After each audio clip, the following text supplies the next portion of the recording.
I do believe that to be true. Why? Is it the inheritance of memory that makes you so persistent? Memory can be easily tampered with and implanted. This we know, for many long-lived beings have tried such methods. Such immortality is nothing but an empty lie. Then, it is some kind of duty. I won't deny that my life has been duty-bound from the moment I was born. Looking back, I don't think I've ever truly been alive. The substances that make up your body have been replaced. The memories inherited from your previous self are unreliable. The mission imposed on you may not even be your own. Calcet, what is it that has kept the continuity of you across these thousands of years? A name. A unique name or a title? It is a question that so many emotionally depraved sarcasms would be keenly interested in. This name has many meanings. The person who gave me this name, and the people I care about, are now in danger. And this isn't the time for us to be having this chat. We did not expect you to be this sentimental. Monster.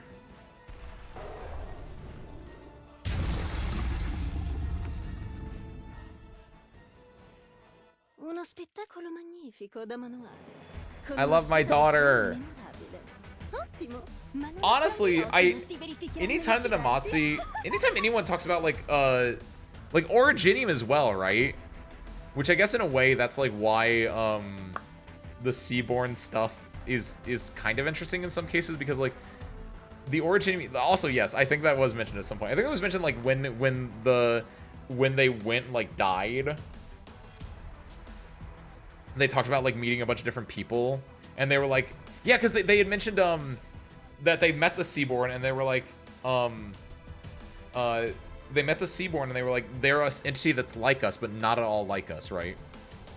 I do remember them mentioning something like that. And it was like when they were talking with Logos in like chapter, what, 12? Yeah, it would have been chapter 12. Well, like, I think it's interesting anytime anyone talks about like Originium does the same thing, right? Where it's like, oh, it coalesces, it is a collective thing, but it's different. It's like, why are there so many mob entities in this game? So many hive mind related beings in this game. Is it because it's cool? I get it. It's not wrong, but this seems fine. Not this part, but okay, this doesn't seem fine actually. This might be terrible, but it's also a red stage. Grand Unified Theory. All these different creatures are all part of different hive minds or different like amalgamate hive minds, and they all go back to Originium as the true hive mind. We need to find the Higgs boson, but for Originium. Doctor removes their hood and reveals to be a hive mind. Honestly, it's not that far off. If it would be schlocky as hell, and I think I'd hate it. But there is a world where I can see, like, this is like peak Arknights fan fiction if you wanted to write it. Like a version of the Doctor where he becomes messed up evil guy. Like maybe he remembers what his original purpose was, and maybe something else happens, and he's like, you know what? I know what Originium is. I'm gonna control the Originium, and it's like I could see him being like either an evil version or like a Maruki guy, right? Like there's a version of it where I can imagine him being like, I know what Originium is. I can control it. I just have that power now. I've always had that power, but I had amnesia, right? Like you could just write some BS like that if you want to. But like this is peak Arknights fan fiction. That Doctor then is able to use the Originium, and then you could then be like, oh, Originium permeates the entire world. Even if you're not infected, maybe you have a little bit of Originium in you, and he can then like control the Originium, even like the little tiny bits in the human body, right? And it's like then they'll all be under his control, and he'll all make them like live a perfect life. Very Maruki-esque. Peak Arknights fan fiction. Someone write it. 49. Red stage. After we do this red stage, that's when we can enter polls, because red stage feels like it's a red stage. Why not? 49. Originium. Why did I read Originium? Oh, that's why I read Originium Pollution. I was like, why did I read Originating Pollution? 14.9. Response to saturation attacks. Opportunity is fleeting in the ever-changing tempo of war. Sarkaz alter keep your HP and movement speed increased. So either this is a Sarkaz big boy that I don't know yet, or this is gonna be like Manfred. No, it wouldn't be Excuse me. It wouldn't be Manfred because Manfred has to have the. You would think at least that Manfred has to have the Londinium defense artillery with him. But I guess technically it doesn't because like if you're able to use the storm, you can chip away at him and ignore his like, I have to be hit by the Londinium defense artillery like thing. Also, Feeder, you did a good job. You did a good job, Feeder. Do I have here's the fun part, service crew.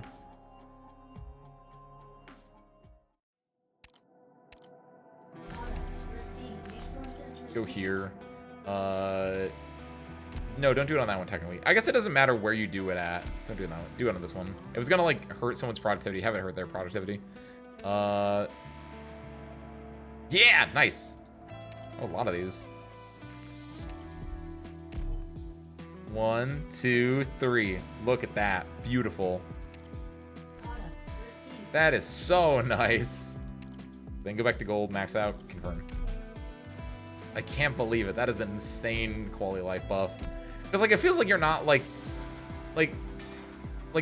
who cares about, like, oh, I gotta put it in there and wait. Like, oh, that's such a weird thing that was like that originally. And I think I can see the vision on why it was like that originally, but it's such a good change for people like me who, like, think about an idea last second. It's like, oh, wait, I want to do that now. Here. Good job, Feeder. Nope. Good job, Feeder.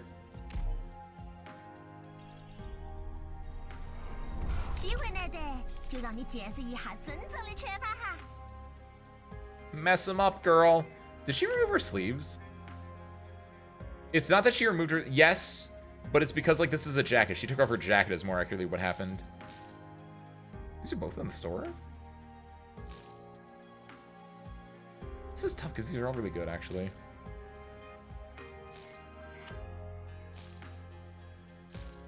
How much money do I have? Also, wait, why is it in the store? Oh, there's an event going on. That's why there's in the store. What's in it? What's new in the store, actually? I have not looked at this at all. Oh, that's nice. This is, I like the way this is drawn. I like the style of this overall. I don't have shoes, so I don't worry. I'm not gonna, like, get this at all, but, like, I like the way this is rendered and the way this just looks. This just feels nice. This feels like a wallpaper. Thank you, Lahighs, by the way. I have to use the Lahighs log one in. I just like this. This just looks nice. She put the jacket on her waist. Oh, she, like, tied it around her waist like a belt. Imagine if they did this quality of life upgrade. They had operators with chip gluing acceleration skills. Ooh. I misread that. Hold on. Imagine if before they did this quality of life update, they had operators with chip gluing acceleration skills. That would be terrible. Because, like, who would ever do that in the first place? I'm glad they don't have that. But if they did have that, they would, like, switch it out and not have that, right? Did I say something weird, Lahighs? Or is it good morning question mark for a different reason? Because I'm not morning, technically. Why is this live 2D? This doesn't feel like it should be a live 2D skin.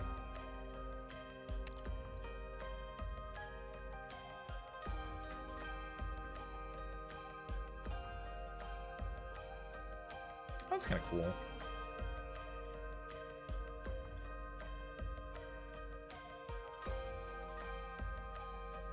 This feels fine, but it feels... I can't explain it in words, but this doesn't feel like a live 2D skin. I don't know if you agree or not. I like it. I think the design is very nice, but something about it doesn't...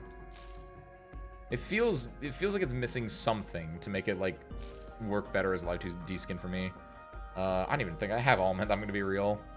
I probably do. I don't remember her. Bina.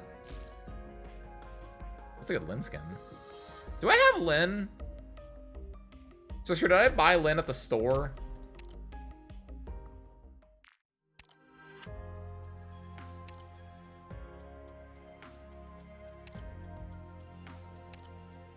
No, she's in the store right now, isn't she? I think hold on, did we say last week? No, she was in the store like 2 weeks ago. And I was like, we'll talk about that next week. And then we didn't talk about it the week after that. That's fine, she'll come back at some point. Since I don't have her, I'm not gonna worry about that then. That is a nice skin though. That's fine. I thought like Operation name was Horn for a second. I didn't realize it was Highmore. Honeybear is fine. This is a good Link skin. I like all the formal wear sea skins. I think they're all really fantastic.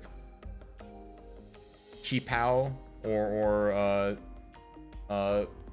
there's another word for this. It's like Chongsam or something like that. Very good design. China dress, very good design, generally speaking. That's nice. I don't use her enough. I do use her. I use her a fair amount, but Mulberry, Dusk, don't have her. Very good though. Nian, Peak, good. I did not know this was a Light 2D skin either, actually. I forgot to redeem stuff, but it's different when it's clearly that we're gonna do something. I don't know. Don't worry about it. There's a new Lin skin in CN too. What was the new one in CN? I feel like you guys linked it at some point, but I just didn't. Okay, I might forget some stuff. Don't worry about it. I'm back to you, Pulse. No, you're just in time. Well, technically, no. We were technically supposed to do the stage first, but I got distracted doing skins. And given the time, it's almost 10 o'clock. We'll probably just do polls now, actually. Saying no polls makes you sound like the dog from the one thing where it's like the dog has like the ball in its mouth. It's like, throw a ball. No give, just throw. That's a good skin. What was I doing this for, by the way? Oh, I was gonna buy because this is everything is in the game right now, right? Yeah. You know what? Heck it. Where is she? You. Not that. Not that either. She did a good job. No save, just pull. Yeah. Not that. I didn't know that was a meme. But yeah, that's like the way you could like do it in a way, I guess. It's the but it was like the one that I'm originally thinking was like with the dog with like a ball or like a frisbee in its mouth. Good job, feeder. All right. Service crew. An Eternity of Flame. We got a 10 roll here. Only a 10 roll. We're not gonna do more than that. Unless it goes nutty, right? Unless something insane happens. We're only doing a 10 roll here. Because I need to save it for Calcet 2. As might have been spoiled in the thing that we just read. 50 volts at least. No! We gotta save it for Calcet 2! Unless the only way I would like ever do more than I would only ever go to more pulls on this if like it was easier to get Nian. What got spoiled? Nothing got spoiled, but Monster exists as an operator, right? And they just said in the event in 14.8 that like Calcit is actually not the only Calcit. There have been other Calcits. That Calcit is basically like a being that continues and continues and grows and grows and grows. And so now I have an idea. It's like, oh hey, that means that's probably what happens. That is a spoiler, but I've known that Monster was a thing. So by the way, spoilers. So sorry in case you didn't know. So that kind of confirmed an idea that I had. So, or not confirmed, but that very heavily confirmed an idea that I had. That should be interesting. What am I doing? It was surprise, Zune. Happy Tuesday, welcome on in. You're just in time to watch this free U poll. Oh, I was looking for like to see how much Nian was at the shop. That's why. Fuck. Oh, it's her. She's not new. Who are you? She's new, apparently. Who was her? Surfer? Wait, is she actually new? She's been in stories, though. I've read about her. She's been an operator before. Okay, yeah, the Black Seal event. I was like, I've seen her before. But she's just like a new operator. Okay. Target Frost Nova. She does have a little bit of a Frost Nova design, a little bit. I like her purple eyes though. Pull until a 6-star? No. Definitely not doing that. At most, let me do math. They are Best Buy colors, actually. That's messed up, you. We got the Geek Squad over here. What was she, a Vanguard? Those are very Best Buy colors. Just one more temple. You get them both. Yeah, if Neon was like 100 in the shop, I would like definitely roll for Neon. But 200 is a lot.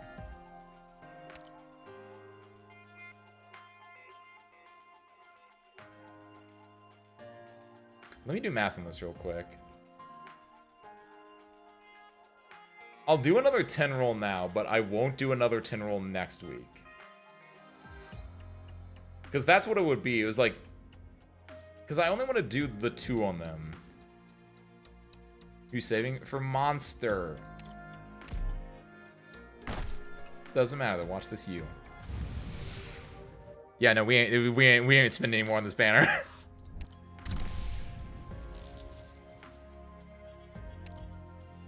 Done and done. Don't worry, I'll get one during the daily. I'm gonna be like, seriously, look at this U I got during the daily.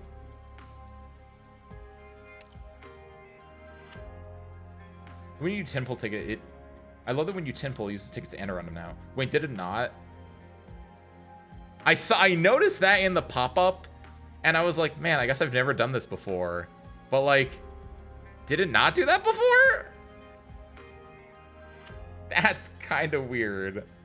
I've never thought about that. I guess because like whenever I've like polled, I would always yeah, like whenever I would do like 9 singles, then I would just do a 10 pull. And I thought that's just because I was weird, right? I didn't think about like that. That's weird. Good QL change, honestly. Colonel Temples do that with mixing yellow tickets. Ooh, that feels like there should be like a tick box for that one. That's like, do you want to use general tickets or not? Like a one pull tickets couldn't be used to do a 10 pull. Wait, is that true? Even if you had 10 1 pull tickets, you can do a 10 pull there? No shot. What? That feels weird. That also doesn't... Did I retroactively change my perception of this game? I guess in a way, again, I don't do a lot of pulls in the first place. And when I do, I normally do them in a weird, eccentric way in the first place, I guess. I never noticed it, but ew, I don't know if I like that. I mean, I like it now, obviously, but like that's a weird one. Full change more recent. Like how recent?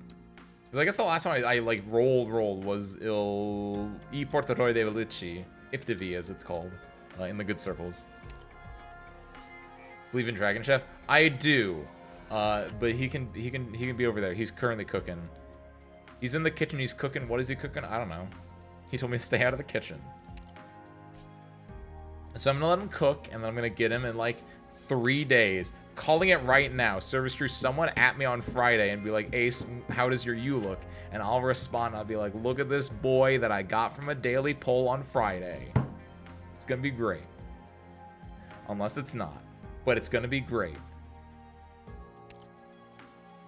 Doesn't matter though. We're gonna do more war. 14.9. Response to saturation attacks. Opportunities fleeting in the ever-changing tempo of war. Sarka's Alter Keeper HP and movement speed increased. What is a what? So is that a new guy for me? Sarka's Alter Keeper. That feels new to me. Nope, never mind. They just made this guy again. Unblockable and has reduced movement speed when taking damage. Picks up nearby beacons if not carrying a beacon. Oh, okay, that guy. What is he? What? HP movement speed increased. So he's just gonna be a little bit more annoying, and he'll be running around the map as well. Wakaru. Feed, you did a great job. We're gonna get rid of you though, unfortunately. We're gonna swap you out with who do we have in Feeder's spot originally? It was Calcit. which she's having a moment right now, so we're going to put her back in. Just like I said, I was like, we're going to remove Calcit until she becomes important again, and she is now important again. It was Shaw, but before Shaw, it was someone else. Before we had a pusher or puller in that spot.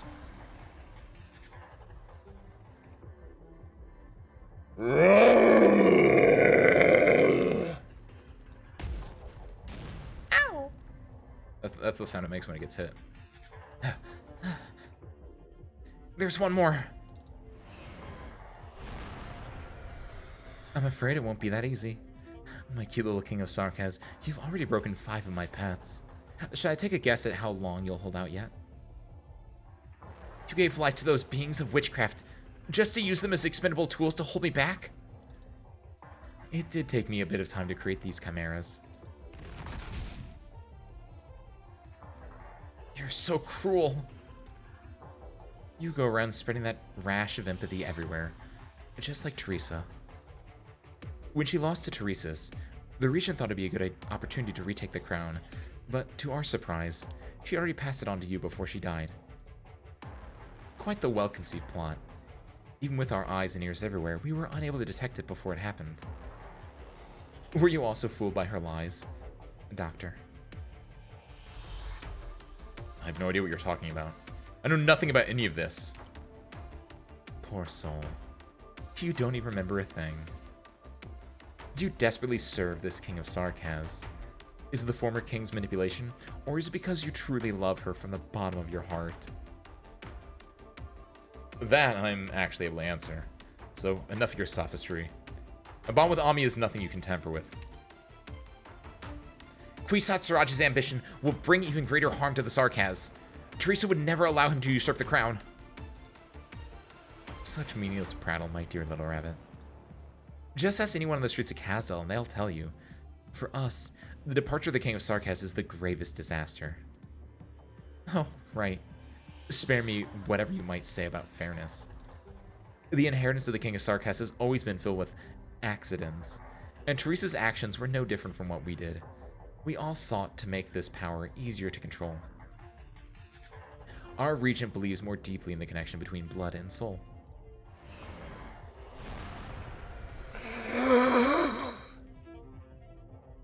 The pain they're enduring. Are these emotions also instilled and manipulated by witchcraft? The Chimera lashes out at the crystals around it. Originium activation levels are increasing. Ah!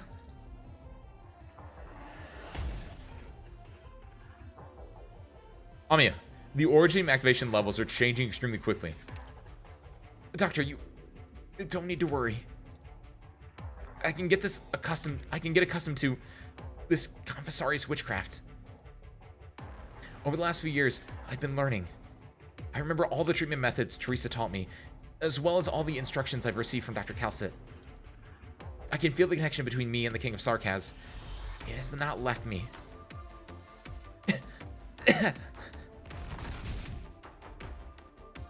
It just hurts a little bit. That's all. Utterly meaningless. Go now. That one is of no value anymore.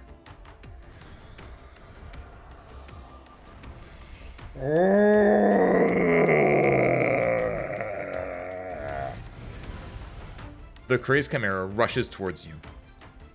From Chernobog to Londinium, you've encountered all forms of foes, some of which defied your wildest imagination. But the enemy before you looks like the most formidable of all. It is the product of the Confessori's manipulation of blood, combined with the ultimate embodiment of Sarkaz's physical strength. Solace said that Sarkaz are much stronger than Kadas's, but you know that even Amiya's body is vastly stronger than yours. And yet, you still have an advantage. Something sets you aside from others. Something that makes you one of a kind. The fact that you're a hive mind being and you can go and activate the Originium cells in everyone's body, just like my fan fiction I wrote earlier.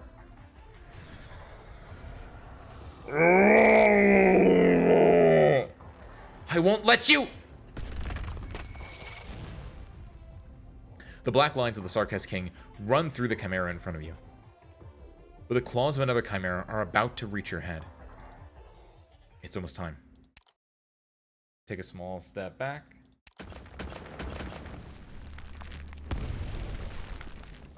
Crystal clusters are violently multiplying at the position you stood just a moment ago. One after another, like flowers brought into full bloom through arts, sharp stones tear the ground and rock wall. The same is also true for the Chimera closest to you. Its massive body crashes to the ground, originium dust kicked up in every direction, rubbing and colliding, exploding in a dazzling gold. Just as calculated, the surrounding originium rocks have reached a critical point of collapse, overcharged by witchcraft energies. A mist of fine crystals rains down onto your mask. You gaze upon them, harboring no ill sentiment whatsoever. Yo! Asa, what's up? Asa, Raiders, welcome in. Happy Tuesday, everyone. Ace Windfall, Fighting Pilot, and Arknights Raider Extraordinaire. Natural Sabers. How's it going, everyone? Asa, how was your stream? I saw a little bit earlier you were watching the ambient synthesizer that just came out. Hope it was a good time. Right now, we are currently just working our way through chapter 14. We're at the part where the doctor just did a really cool thing. He did his little moment. The doctor gets his little moment. I like that. I'm liking chapter 14 right now when the doctor and W and Logos and Ami are all having their little moments to like shine and do some fun stuff. So yeah. And also Asa, Raiders. If you need to head out, relax, lurk, get food, any of that good stuff, by all means. But if you want to stick around, feel free to. We're just gonna be reading the rest of the story. What's up, Asa? What's up, Radioactive? Welcome on in. I can speak. I can speak. I can fight. What's up, Diceptor? Welcome on in. Was good. Meant to stream for 4 hours. Somewhere ended up at 8 again. I know ambient this stage is only 2 hours, so I don't know what else you would have done in there, unless you did more than just Arknights. If you were playing like Shadowverse or something like that. Very, very nice, though. Hopefully your runs have been going good and everything. I rather desperately need to get something to eat, so unfortunately I need to dip immediately. By all means, please do, Asa. Especially because I've also streamed for long periods of times before. Food, very important. Go get that thing. Thank you for the raid, Asa. More CC. Gotcha, gotcha. Still working on your super, super long 300 plus days. It's been a hot second since I learned what the number was, but long story short, I lost a game and got banned for 24 hours in Asa's stream. I think I know the Gamba you're talking about, because I saw someone else also lose it. And I feel like last time I saw someone lose that Gamba in Asa's stream, I thought it was much more than 24 hours. I thought it was like much more. So I don't know if he turned it down or if I'm misremembering. Over 800, dang. When I first started watching you, was it 300? Was it like 600 at the time, actually? Damn, nice though, impressive. Are there VIP or timeout for... Yeah, 8,000... Oh, wait. Yeah, it's 8,640... Because I thought it started with an 8. Yeah. Is that just 24 hours in seconds? Because if so, that is surprisingly... Divided by 60. Divided by 60. Oh, shit, that is. Huh, 24 hours. I always thought it was like a lot more than that, because I thought 8,000 seconds would be a lot... 80,000 seconds would be a lot more. Huh. Oh, shit. Nice, though. Well, Radioactive, hope you enjoy this for the next 24 hours until you get unbanned. Durham friendly, the longer I go, the more everything kind of blends together. Such is life. Such is life. Yasa, go get your food. You deserve it. Everyone else, buckle up. The doctor just did his really cool thing. He did the thing like you would see in a movie, and they would like step back and like you would see the smirk, and I was like, wow, this dude that can't fight, he's actually really smart. Like this is like some Lelouch Lamperouche stuff right here. This is like some like I am the cunning mastermind. This is like some L stuff right here. Or no. This is some light stuff right here. By the way, what's up, Master Maverick? Happy Tuesday. Welcome on in. But he's like doing his mastermind stuff right now.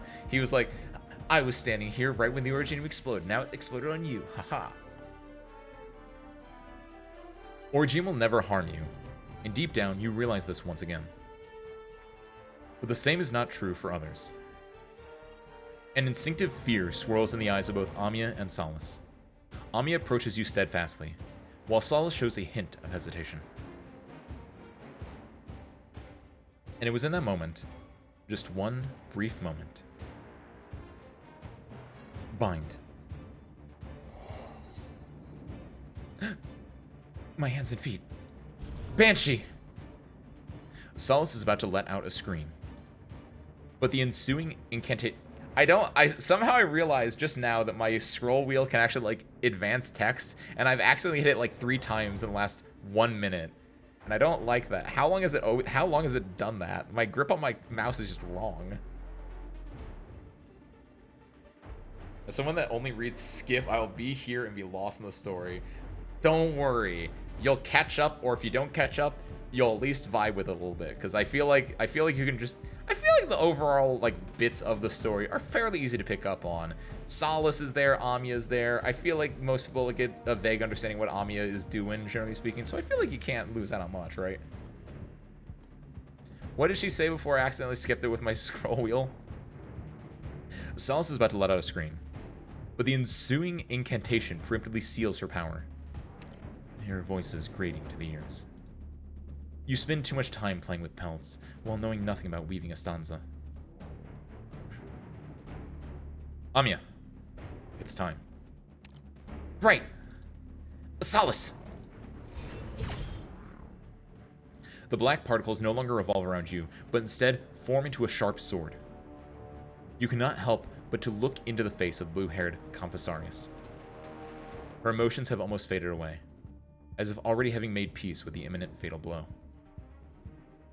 So, this is it. The King of Sarkaz's verdict. You! Don't misunderstand. I did everything I could to try to survive.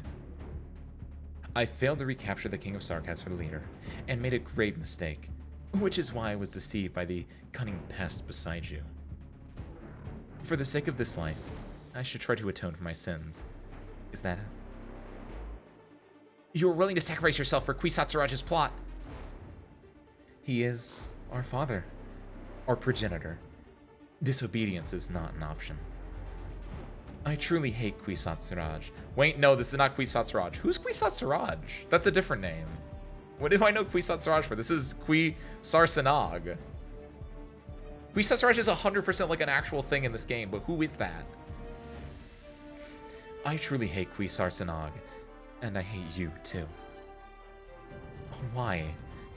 Why do you choose to resist? Amiya, are we not just chimeras implanted with hope?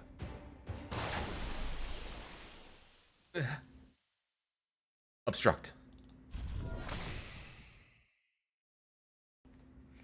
The exploding blood mist is blocked by an invisible force. Shortly afterwards, the blood mist that obscured your view gradually dissipates, and silence falls over the entire cave. She got away! She galvanized the blood dripping from her wounds. She would have no means to fully resist my incantations. Such an action would only tear her further apart. Siraj's dad, Sanag, is shining. What? Oh, did they use them both back and forth? Because, yeah, did I read it? Did I read Kwisatz correctly at one point, and then she said Kwisatz Sanag, and I was like, oh, wait, did I misread that? That's what it is. Okay. And then is Salus's, like, full name Kwisatz Salalis? or something? Or is it just unrelated? Is she not even related to them? As long as Salus is not killed completely, she will find a way to escape. You heard her say it herself. She sees this life as precious. And where do you think she'll escape to? Her mission is probably to safeguard the blood of Tikaz, right? Since she could not stop us at the fake altar, she would definitely return to the real one. The way forward is clear now. Logos, I assume you've already left the tracker. I have met your expectations. Doctor, I understand your plan, but it's far too risky. I can't approve what you did then. If you try pulling a stunt like that again, I'll get angry. I'll keep that in mind. But we don't have the luxury of time. That's right. We need to pick up the pace. Calcet stares at an object on the ground. You recognize it as the Confessarius mask left behind by Salus as she fled. We underestimated Kwisatz Raj. Previously, he suddenly appeared before me and Shining, kidnapped Nightingale, and revealed his intent to usurp the King of Sarkaz. He has been lurking in the shadows for thousands of years for this moment. He would certainly not make any rash moves until the goal is accomplished. He wanted others to think that he was solely after the Black Crown. Snatching the crown is not the end. What does he plan to do with it? The King of Sarkaz is a neutral force. Whether it heralds the arrival of calamity or averts it depends on the wielder. Which is most likely why Kwisatz Raj seeks the crown. He wants that authority to be vested within his own hands, to touch those secrets passed down for eons, to seek even greater power from the point of origination. That's the word. Hey, what's up, Gabriel? Is hot dog a type of sandwich? It's neutral on the sandwich scale. Someone pulled the sandwich alignment chart. It's in the neutral zone. That's my feelings. It's a scale. It's not a yes or no. Omnom, the first Originium. Kwisatz Raj, Dugrail, and Theresis. While their ultimate goals may be different, they all converge upon the same destination. The Sarkaz have always been deeply influenced by Originium. I fear, however, that this influence is being directed on purpose, or that it is uncontrollably penetrating into a deeper level. My opinion is that it depends on what I feel at the time, because it's a sliding scale. A sandwich is not a yes or no. There are different types of sandwiches, technically. And it could be argued that it is a type of sandwich. I'm not gonna be opposed to that, because it'd be more like a submarine sandwich than like a traditional like a bologna or a ham sandwich, right? But arguably it is a sandwich because it is bread and it is a filling. I think I'll be fine. Your physical condition has stabilized. Logo says that the lingering traces of Confessori's witchcraft have already dissipated. Thank you. You have cracks in at least 3 rings.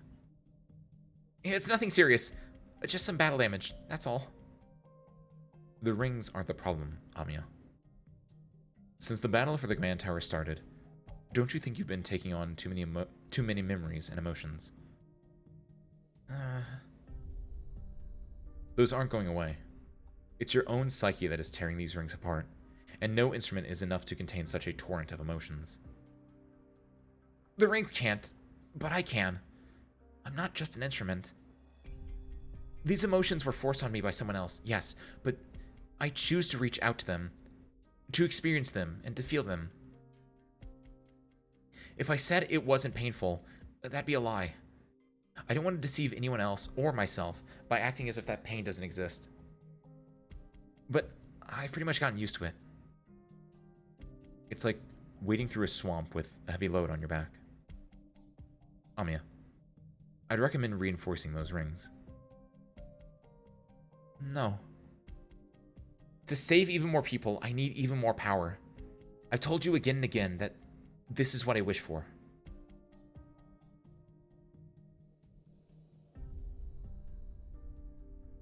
So hold on, there's a fly on my microphone. Oh shit, did I get it? Oh shit, I got it! Oh hell yeah! Hold on, I need to go get a paper towel. Or a napkin, whatever. I'm so good! Oh yeah, let's go! Gotcha, bastard.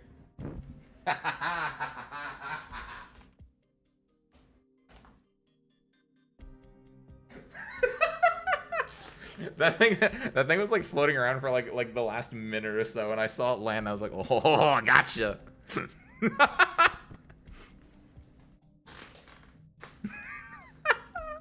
All right. Apologies. Doctor, how's Amiya doing? Not ideal, but she's managing to stay in control. The solutions we have for all these problems are only stopgaps at best. That feeling of seeing yourself and everything around you sliding into the abyss is no less harrowing than physical illness or pain. I can't change the fact that she's infected.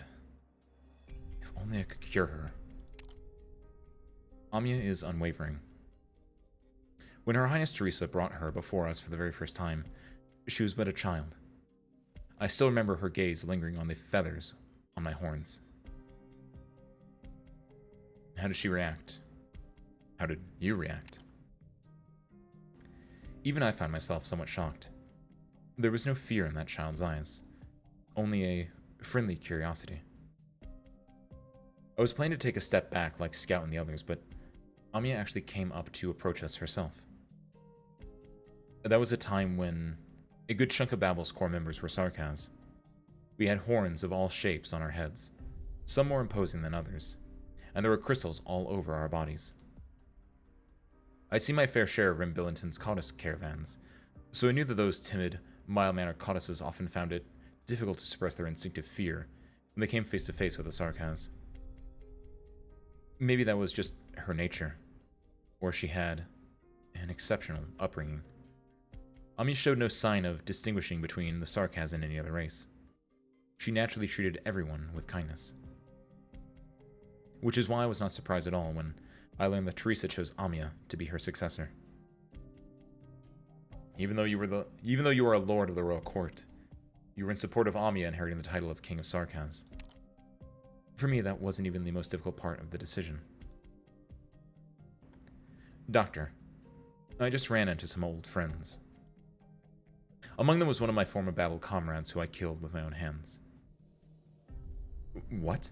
Why? After Her Highness Teresa's death, a rebellion broke out on Rhodes Island. A number of Babel members refused to give up on the war. They and a number of Sarkaz warriors decided that we ought to take revenge and return to Kazdel to reclaim power. But the more extreme among them, they proposed to kill Amiya, and they wanted to lash out against Calcet. The team that once belonged to the King of Sarkaz turned completely away from Kazdel. They saw this as a despicable theft, an unforgivable betrayal. And Dr. Calcet, along with the non-Sarkaz members of Babel, were seen as the culprits. All of them were warriors who followed Teresa. All of them used to belong to Babel. Many of them truly believed in Teresa, and were willing to lay down their lives for her and Babel's ideals. The man I killed almost lost his life at the hands of the military commission caster. I saved him, only to take his life later on. That must have taken a heavy toll on you. You must still be suffering. Logos, the Babel member, already made his choice. After the rebellion, the mercenaries and the Sarkaz warriors pretty much all chose to leave. Among Babel's official rank and file, only a few decided to remain. Babel was no more, and Dr. Calcet forbade anyone from mentioning the King of Sarkaz. What about you? Why did you stay with Rhodes Island? It's true that I did plan to return to the valley following Her Highness's death. Kazdel had lost its king, and nobody could predict its future. As the master of the Elegaic court, I could not run away from my duty to my home. But before I left, Scout pulled me aside and said that he and Misery were throwing a farewell party for me. I said that drinking was out of the question, and that I didn't want to ruin my new change of clothes, but it turns out they wanted me to help paint. Paint? Interesting time to do a renovation. They were preparing to change the landship's markings. Outcast was the one who convinced me to take the job. No idea what kind of messed up rumors Closure had poured into her head. She said Banshee incantations are magical, and if I were to make the new sign, Rhodes Island would surely have smooth future voyages. And that came from a Sancta. So, did you end up making the sign? And there's not any actual magic involved, is there? But since they insisted, I did weave some incantations in the paint to make the whole process a bit more fun. Pretty cool of you, honestly. The work was done in no time. After finishing, we all looked up at the sign together. Ace asked when I was leaving, so I gave them 2 dates. The first was when I'd be leaving the landship, that very same day. The next was 3 days later. 72 hours is the shortest time needed to make a round trip from the place Lancia was docked at and the Valley of the Banshees. When Ace heard that, he immediately told Scout to give him 5 days worth of booze money. Scout wagered that I'd be back in the valley for more than a week. As for Misery, he pulled a welcome back ribbon out of his pocket and replaced the farewell banner that he had originally put up as a joke. Sounds like everyone was having fun. We were all such good friends. This is 49. This is 49, which is just under halfway. I believe there are 23 stages in chapter 14. With the final one being probably like 1420 or something like that. 1421, 1422, somewhere along those lines. This is the first red stage, actually. By the way, we haven't fought. I thought we were gonna fight like I thought the boss was gonna be like the mid boss or whatever it was gonna be, Solace. It's not. It's just a red stage, I guess. I don't know. It could still be Solace. I don't know what's going on. Surprised. You were all such good friends. I carry a lot of responsibility on my shoulders, and even if I don't want to set any of them down altogether, I still have to pick and choose what I prioritize. But I knew from the very beginning that I made the right call. Doctor, I've not questioned you since you returned from Chernobog. You have no memories of the past. So why do you choose to remain with Rhodes Island even now? Why are you willing to take immense risks and dive deep into the dangers ahead?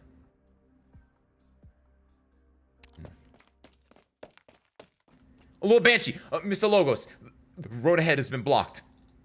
The Doctor and the King of Sarkaz would like you to hurry up. I legitimately forgot they were with us.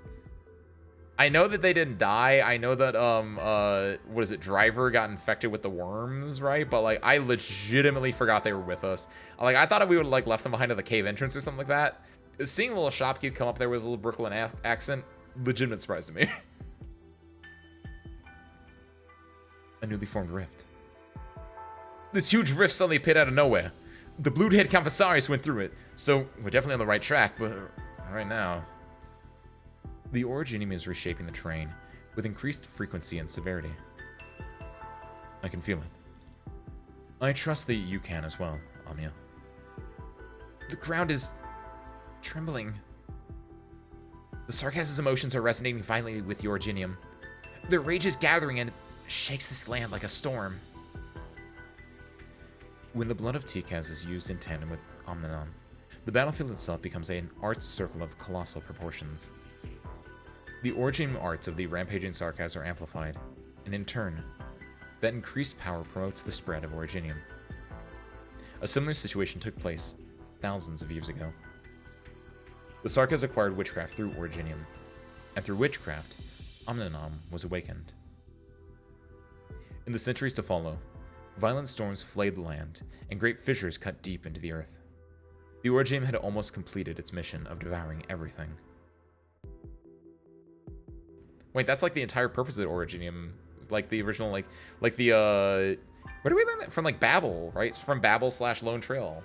So, that's interesting to me. Ooh. Like, that's the end goal of, like, the Doctor's species and of Originium itself, technically, right? So, that's so weird in a way that's like, oh, part of me is like, oh, it failed in its job. It almost did its job. But then the other part of me is like, oh, good, I'm glad it failed its job because otherwise, like, we wouldn't be where we are today, right? Interesting. Assuming that's what they're talking about. You were able to stave off the end of days? Did you manage to stop things from getting worse? That is not something I can do. Or should. The war ended before Originium could completely engulf the land. The Elders, the Ancients, and the Sarkaz all suffered losses so grievous that they were unable to carry out any more large-scale conquests. At least, for the time being. War knows no end. The actual answer is a little bit vague and unknown, but the short answer is an alien. If you've looked at any of the Arknights infield stuff, radioactive, You know how that takes place on a different planet? Ecco Allegedly, I actually parata. don't know about that still. I'm a little bit up in the air with that one. But like, to my understanding, my knowledge of the lore, which could be wrong, and maybe I'm misremembering or maybe I'm getting things wrong, but my knowledge of the lore is basically this. A long time ago, the Doctor was alive and Priestess was alive, and they were like they were a spacefaring civilization with advanced technology. And one of their technologies was Originium, and my understanding of this is that they used it basically as a terraforming tool. Which, saying that out loud, I feel like someone mentioned this to me before, but if they didn't, I just now realized it. It's a terraforming tool. We're on Terra.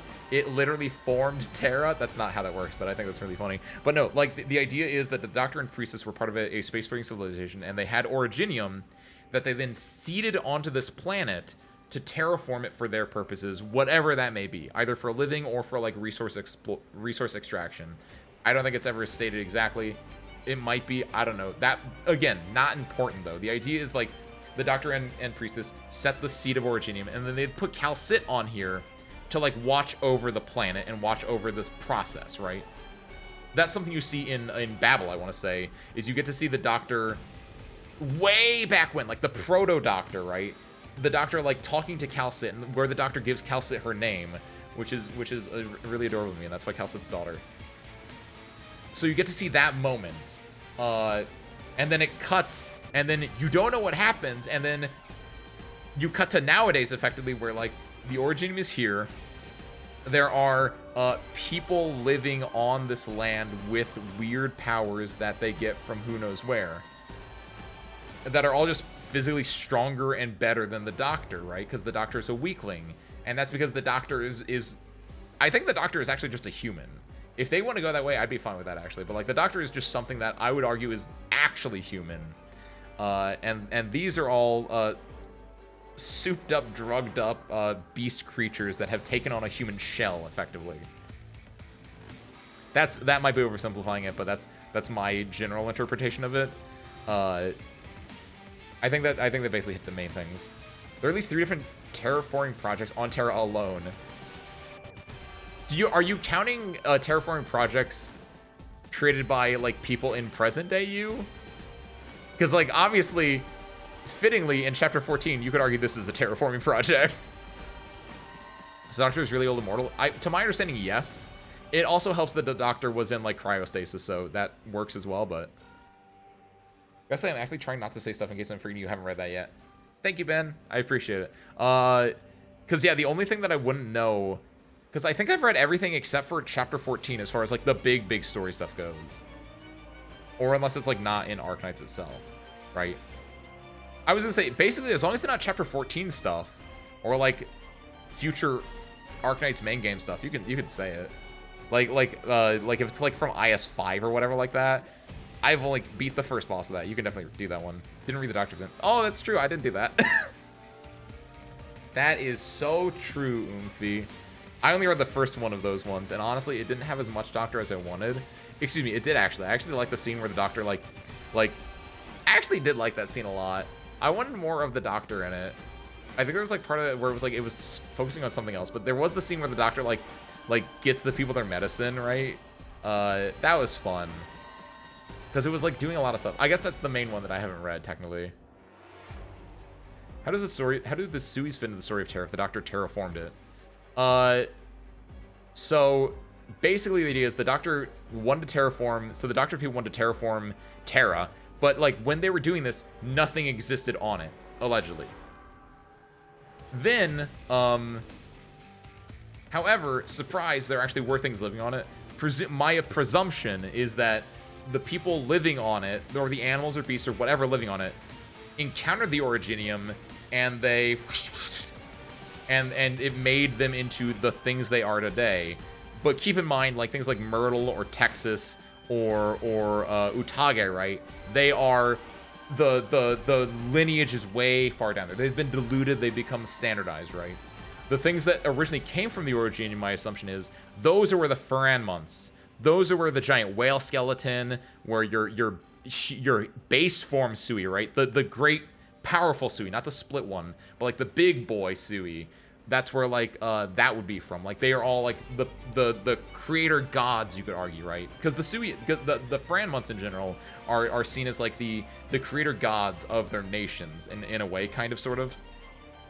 And so like they would be the ones that originally touched the Originium, and then from them, their ancestors, their offsprings would become the things that we know today, right? Again, it's kind of hard to like half my units are like weird like Sui, Confessarius. Technically, this is just a normal guy, actually. Technically, Usari is also normal. But, like, I was thinking, like, yeah, Logos and this, these are all, like... Sarkaz gets a little bit weird because the Sarkaz and the Laterano, the Sancta, they're both from the TCAS, and the TCAS is, like, a big thing from this one. And also, I don't know, I don't know everything, right? It's a vibe. It's a vibe-based lore is what I'm getting from this. Is what I get from this, personally. Just kind of the ones created by Doctor's people. Ooh. So, I don't know if I know the other ones yet. We'll have to finish actually reading Doctor Zoon at some point. The reason I didn't want to read Doctor Zoon is because I wanted to finish the main story. And honestly, if we get time, because we might... actually, no, hold on. We're doing really bad at this. We're not even halfway through the story of Chapter 14 yet. Because it's so long. But if we do have time between now and 15 releasing, we might do that. Just because that feels like that'd be really important. That's not important, though. The important thing is, who's the boss? Oh, I don't like this. Oh, we should have had Feeder. Should have brought Feeder back. I don't know how I feel about this, actually. Like, legitimately. You can technically cheat, right? Like, you don't, because, like, the main thing with this is that it, like, it steals, like, SP, but, like, yeah, attacking and defending based SP doesn't matter. It's just auto-regen SP that gets clipped by this. Okay, cool, we can mess with this. Can only happen before, like, Chapter 9? I don't know. Clearly I haven't needed the lore that badly. I would only read it so I could get the Doctor, like, backstory lore. Any of, like, the actual events that happen don't really matter to me, if I'm gonna be honest. Like, sure, they might add up to little bits and pieces, but the main thing I'd be reading it for would be the backstory lore, and the backstory lore is evergreen.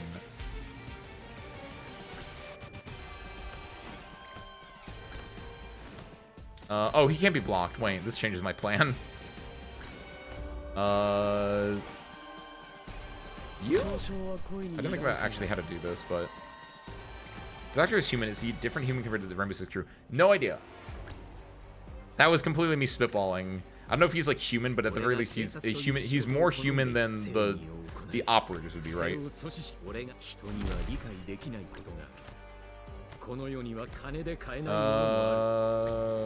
think it's only, like, 3 or 4, so I'm gonna hold on to that. I'm gonna do this just so we can definitely, like, whenever he comes through here, we can kill him. The thing is, I probably should put these, like, I don't know. I'm gonna do this because I don't want to deal with this guy. No. This is a weird. Also, Lapland right next to this is not gonna be good for me. I can do this. I can do this. You know what I should have done? Oh, he walks around! Oh, what a nice guy! This might be good for me, actually. We could just have him die somewhere not important. Yeah. If he dies over there, that's actually great for us. Question mark, I think, maybe? Top that. I don't think that's 5, but... Oh, it's 5, let's go! Okay, sick. So I think they just keep moving around, so as long as we can, like, deal with them there, that should be fine.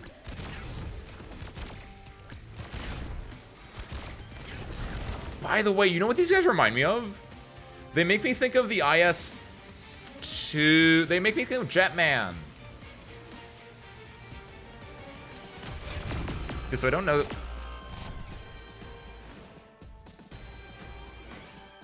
Hold on, Gabriel, what? Oh, this finally dropped, and so now it's moving over and it's... Oh, shit. Oh, alright, that's how that works. So another thing about these agencies and stuff, but this research scale I found me. What do you think about the whole Via Shoujo thing? I have no comment on it. That is so that's so like out of my jurisdiction. The things that I've heard, very deplorable. That's basically all I can say for that one. Not important for us though. What is important is finding out why did everyone die, and I found the answer to that one. The main thing is that the Doctor created cat girls in this world. Yes, that's how I would put it. Yeah. This will keep you quiet. I think I got the basic gist of it. That's not good. I think I can do this. I think she can kill. Yeah, she can. Nice. Is this big enough that I can not care about it now? I think it's the opposite, actually. I think I have to desperately care about this. Do this one. Indirectly, how cat girls are made explained in a PV from the laptop event, and then with the Emperor and Dolly. That's true. Because it's that the animals did a thing. The basement, people are dying, Gabriel. The basement duty sound is from this game originally. I find it very adorable that you missed out of that context. By bad luck, you ran into me. But the basement duty sound effect is the sound of people dying in this game. The CC version. I do like the CC. Wait, the CC version. Is this a CC? You're talking about the there's an IS version of the CC version. What? Yo, strongest Myrtle ever, by the way. The animals that died became the ghosts, and the beast lords. The animals that survived became people.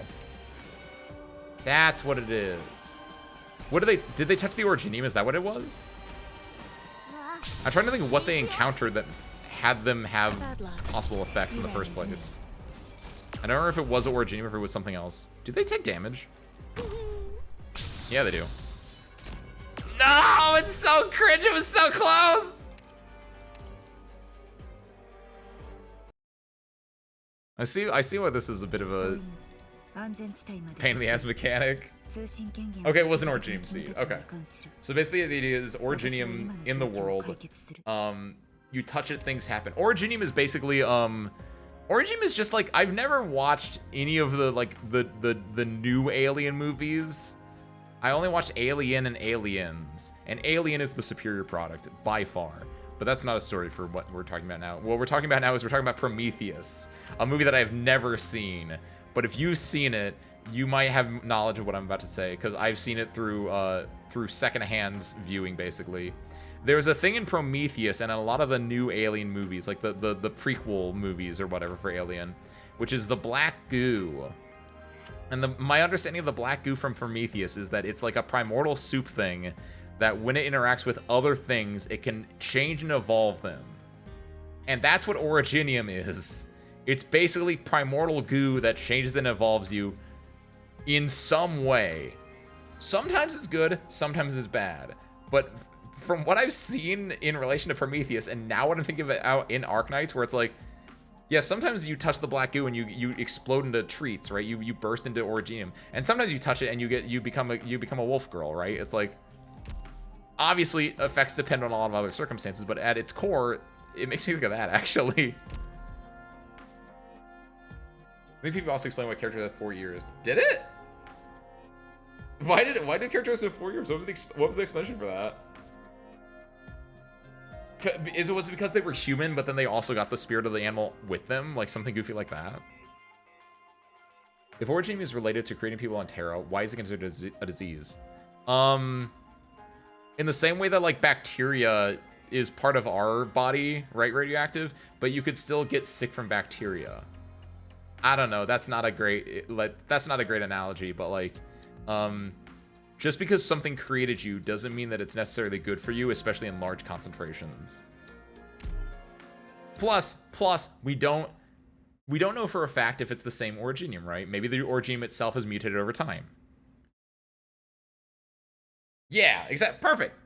Like maybe something inherently changed about it that makes it so it doesn't work the same. Yeah.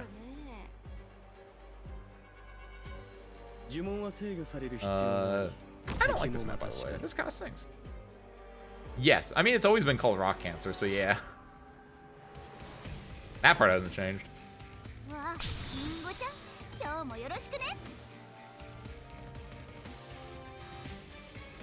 So what I need to do is, I think the easy way to do this, if I can just stop them from like doing something here, I think I'm in the clear.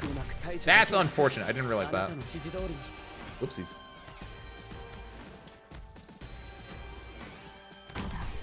It's gonna be tough, but I might be able to do this. I don't think I'm gonna do this actually.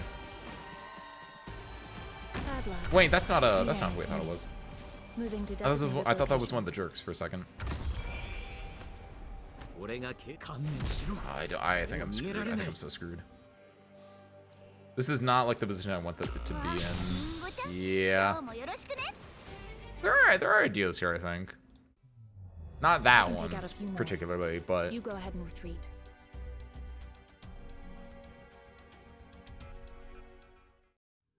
you.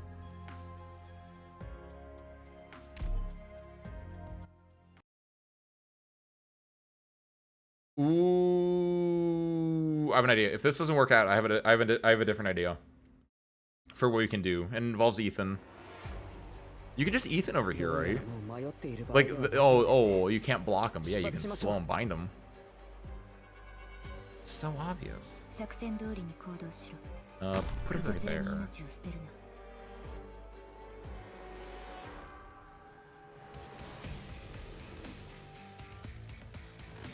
I think Shang goes here. I think that's fine.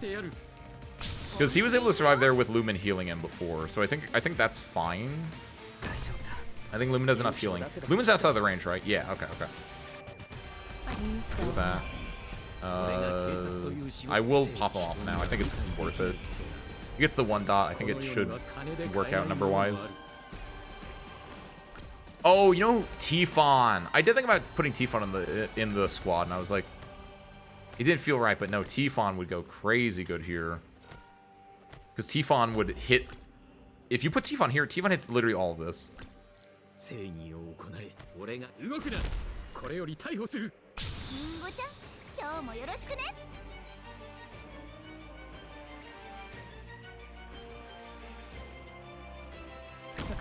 This does basically nothing, but... Yeah, I think getting Tifon and or Ethan, possibly both, honestly, would just make this a non-issue. Because the idea is you want to kill them before they can like get to the stairs, or at least kill them before they get here. Maybe popping the true damage will be enough. There'd be no CCing though, so I'd have to also like drop Texas. And the issue is I don't know how many of these guys come out. I think it's 4 to 5. It's not enough, so yeah, get some CC going. Yeah, with CC that's good. The only issue is I think Texas is the only like hard CC we can get in the current squad. If we wanted to extend it, we could also put in. I mean, let's do this too. Let's cheat. If we want to extend it, we can also put down things like well, yeah, Tifon, Ethan are both really good CCs. We could put Red in if we wanted to like get more things in, but in this current squad, I think Texas is the only thing. You don't slow, do you? You're already really goofy in the first place, but I don't think you slow or do anything cool like that. Tax have a 50% chance, and stunning them for 1 second. Okay, there we go. Lapland does, but it's specifically on her skill activate, which isn't 100% uptime, right? Or isn't like something I can just pull out on demand. It's not bad though. I need this to activate, and we need to kill this man now. We need to kill. You saw nothing. No. This isn't good. This isn't good for a lot of reasons. Sean, get out of there! Sean! He can't hear me! He's too busy gaming!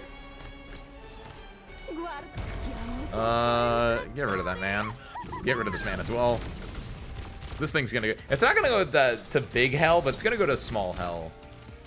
Actually, it might go to big hell. Let's just consume those two, which might get bigger, and it might consume those two, and if it does, that's not good. Get rid of her. The wolves are stuck on that now. Oh, this isn't great. He's got his AirPods in. Chong! It was a vodka. Chong, yeah, he has AirPods in. Why did you both... Did you both send that within like seconds of each other? Good lord. I bad luck. You ran into me. Well, you had a pusher. We don't need pushers. We've never needed a pusher in our life. Wait, can you push it into here, actually? Does this thing have weight? Does it not float? Kind of sick if so. Tex, get out of there. You're not doing anything anymore.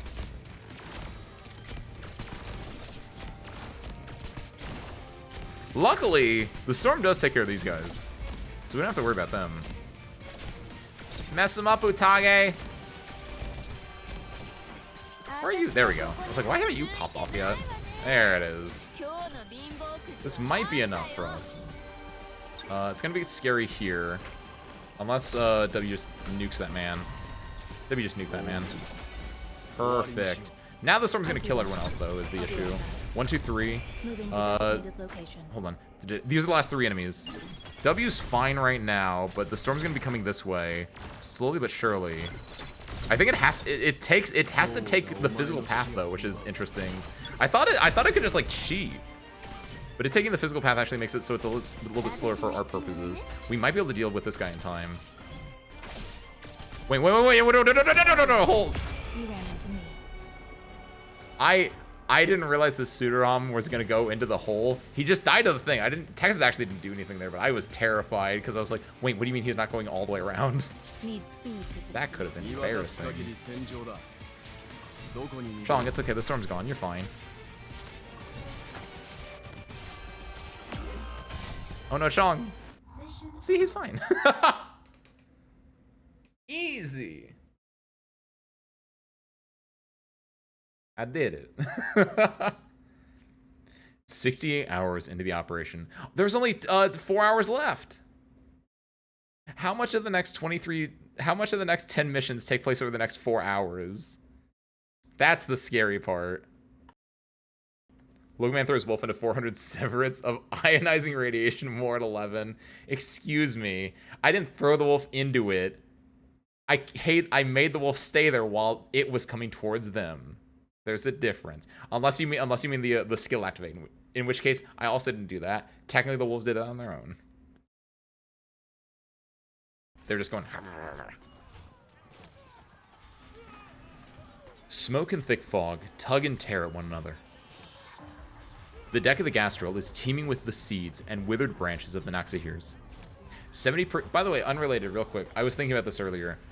I'm surprised, given that this is finally us fighting the Naxahir, that we're not fighting, that like there are no seeds of the seeds, right? The little like drones that like dive bomb and nuke ya. There's none of those, and there's none of the trees, right? Because those are both very Naxahir things, but like, I know like there's a new mechanic in town, but like, I don't know. It would have been neat, I think. Not both at the same time. That might be terrifying, but I noticed like his little staff is one of the seeds. And like they were talking about like the Naxahir like plumage or whatever, not plumage, the Naxahir like corrosion. I was like, oh, like the trees give off, and like I haven't seen either of those, and I thought that's weird. Missed opportunity.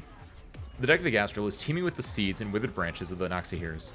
70% of the guns that once breached countless fortresses have now fallen silent. Its teeth almost completely pulled, and its talons wetted smooth. The logical next step is for this prey to be dismantled and devoured. However, the Naxahir's throne has also been pierced by dozens of chain-ladled fort crackers. With just one move, the god of war could be pulled from his throne. You have proven to me that war marches on. 200 years ago, no Victorian would have come even this far. And you, Sarkaz, you've proven that you're not just some old, decrepit shadow. You are indeed a threat to this great land. Perhaps my warship should have paid you a visit sooner, after I tore Gaul apart. You have been afforded no such opportunity. None of you. A Confessarius transmission. Yes, in the direction of the blood of Tikas. The Noxier King takes in the entirety of the battlefield. The enemy is trying to halt the storm. This might change the flow of battle, but it is hardly decisive. Even without the catastrophe, his warriors are just as savage, just as unrelenting.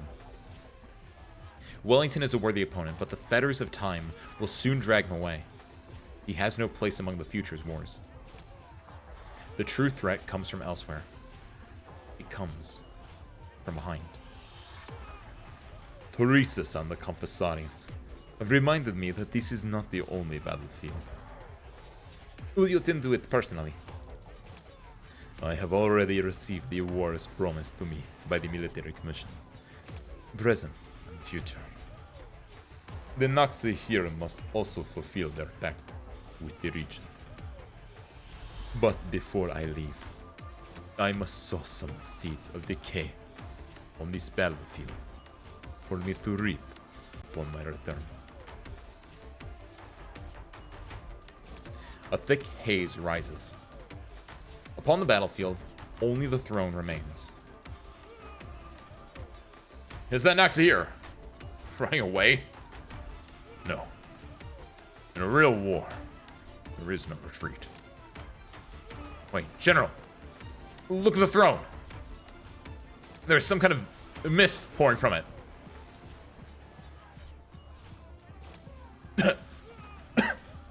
This isn't any ordinary mist. It's eating me from the inside. General, you're bot. Soldier, status report on the gas trail.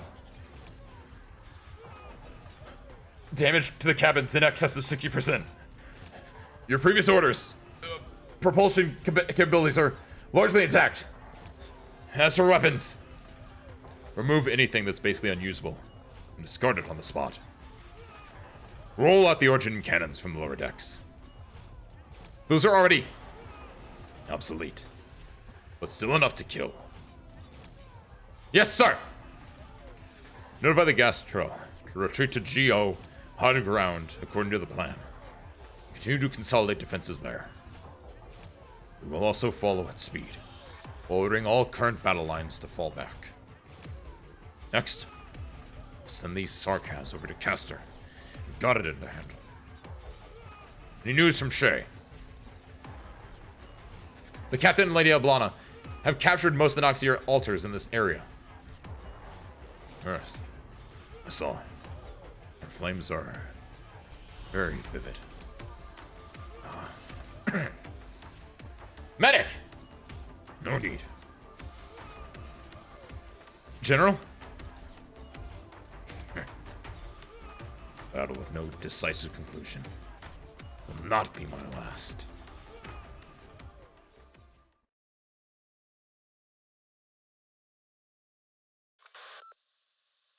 Alliance Fleet Command Emergency Transmission. 3 minutes left. We should be able to hear gunfire from our current position. Yes, Your Grace. Wellington's column is not far from yours, ensuring we'll be able to provide mutual support. This battle will determine Victoria's fate. Indeed. If all goes well, then we'll be able to end this meaningless stalemate as quickly as possible. Those eyes truly burn with a lust for battle. Do you think he has any ulterior motives? For 2 decades, my desk has been filled with intel reports related to him, along with its response proposals. As of late, these reports have been updated a dozen times a day. The true struggle begins after the Sark has been dealt with. But at this moment, Wellington isn't the only one who needs a decisive victory. The time has come. The assault is about to commence, and he has never failed to be punctual.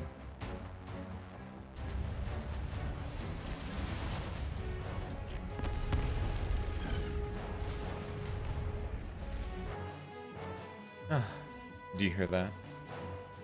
The gas drill's full broadside. Such a different timber it is compared to our ships.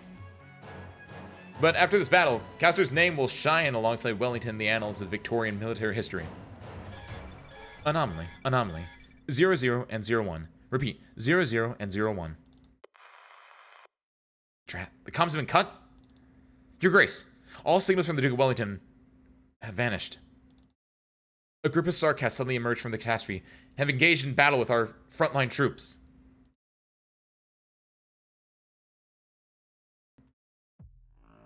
What the hell is Wellington doing? Acting alone at a time like this? That vainglorious fool. Has he gone senile? Impossible. I do have a conjecture, though. Do you think he deceived Castor? Or rather, everyone? That doesn't make any sense. This is the Iron Duke we're talking about. Why would he abandon the other, more easily manipulated dukes to go ally with the Sarkas? I'm sorry, but...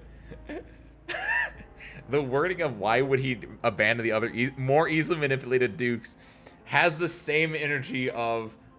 Why does... I don't even know what the full line is, but the Futurama line of like, why does Chandler, the largest of the friends, simply not eat the other ones, or whatever the line is, and it has that same energy. Why would he, the more easily manipulated dukes?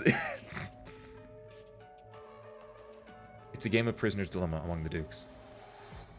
How would the Duke of Windermere, a warrior, treat her foes? She'd kill them all. And wipe the last speck of their blood across their seized spoils. Before he became the first among the Victorian dukes, Wellington had already been leading troops for decades longer than your mother. As a noble among nobles, Castor was used to everyone playing by the same set of rules. After spending too long seated in front of the card table, she might have forgotten that some unreasonable people, such as us gangster types, have a penchant for flipping the entire table. Hypothetically, if the Iron Duke truly saw all of Victoria as enemies rather than competitors, he'd never even give Castor a single chip to bargain with.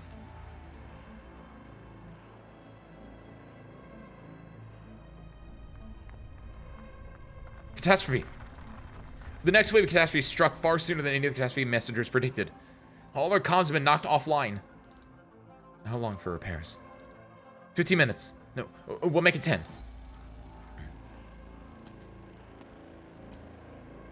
Your Grace, you came back on Wellington's orders. Indeed. You're heavily injured. Who's responsible? Not any of the Iron Duke's men. Lost to that Sarkas. After the Gastrel opened fire, the Naxir's advanced brigade emerged from the fog. They moved extremely quickly, using already deployed altars to destroy a small warship. Abercorn's infantry had already engaged them for a spell. We expected the Gastrel to aid the ship. But he retreated instead. That's right. The Gastrel has turned back. All of Wellington's other ships are covering the flagship's retreat. Their casters have also changed targets, relying on the covering fire from our ships to secure their own vessel's retreat. What about Abercorn and Asworth's ships? Completely exposed to Naxihir's assault. They've expected to show up as support, but now find themselves facing the enemies head-on. Wellington's ships have been completely blocked off from the retreat. He's even trying to push Abercorn and the others towards the front lines. It won't be long until the remaining Alliance forces are wiped out and become sustenance for the Naxirs. Your Grace, the Alliance forces dispatched to the heart of the battle have collapsed, and the Sarkas will soon return to the rear, where we're situated. The plan to cut off and encircle the Sarkas has failed. We're at risk of being surrounded ourselves. At risk? No. It's already too late. What's enveloping us is much more than the catastrophe. Naxihir's. The signal's back online. We've run into a large contingent of Naxihir's. No. It's an entire army. There's another force approaching from the right. Is that their second army? They've already begun fighting. The catastrophe is amplifying the Naxir's witchcraft. The original response is spiking sharply. Your Grace, watch yourself!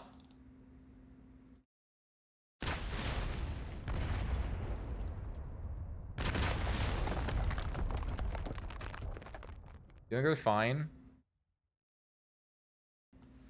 What's up, Gabriel? Or, not what's up, Gabriel, you've been here.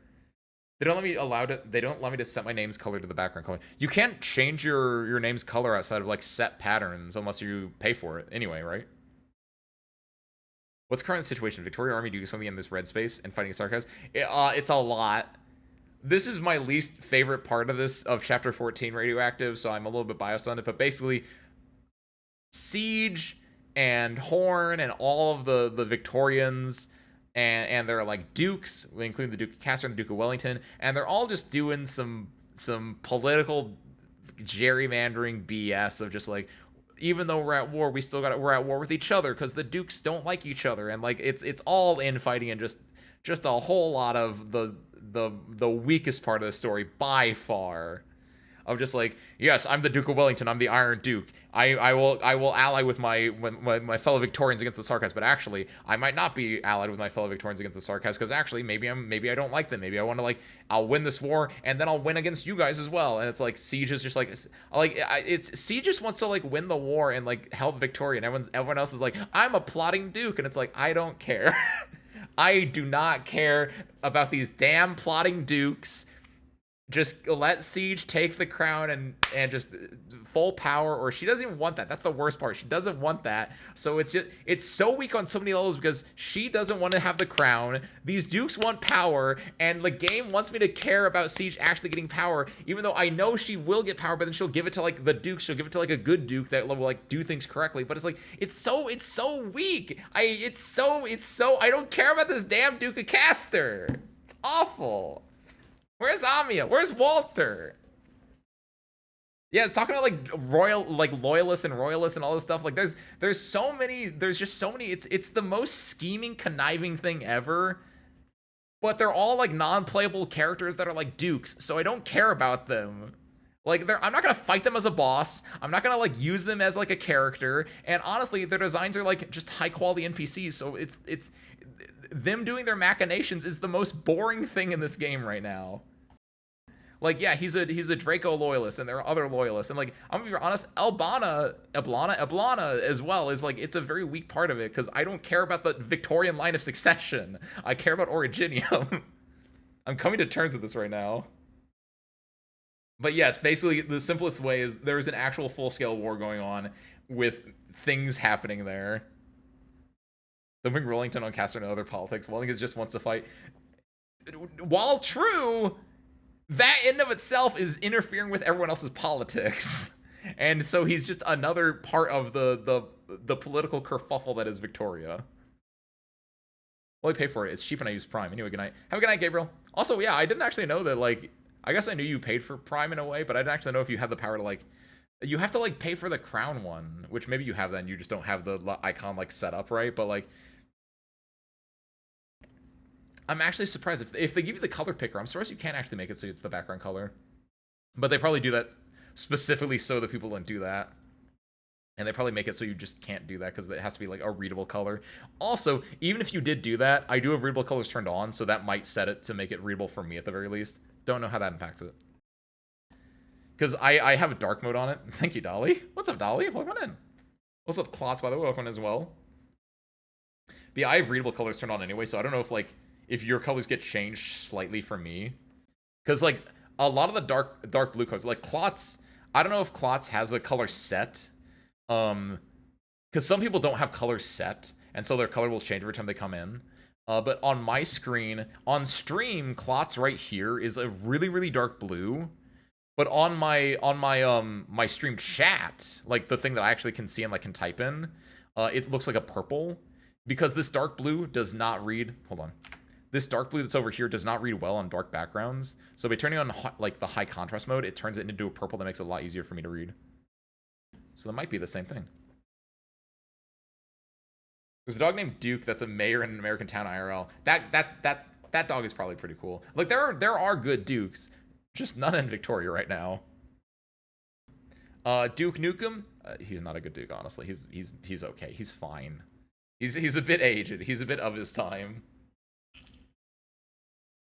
So it's a war and people are trying to profit from it. Sounds normal. It does sound normal, and like I get it. There are things to say about that.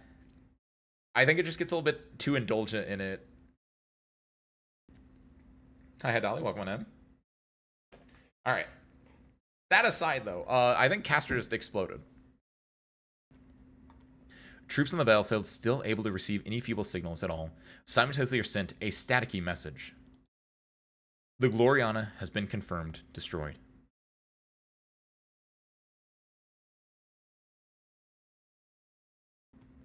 See, this is kind of cool, but I don't know what it looked like when it wasn't exploded. This is going back to my thing about, like, I wish there were more CGs of the battleships, because this doesn't mean a lot to me, because I don't know what it looked like when it was full and, like, not exploded, honestly. It's cool. It looks cool, but, like, I don't know what the change of state was.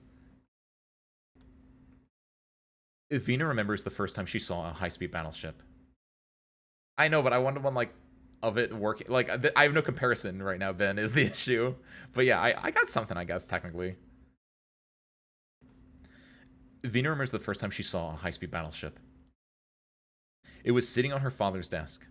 A small-scale model, only as long as an adult's forearm. Its crystal flagpole would fall over with just a little poke. Her father pushed her touchy-feely hands away, telling her that high-speed battleships are akin to metallic monsters that conquer the land.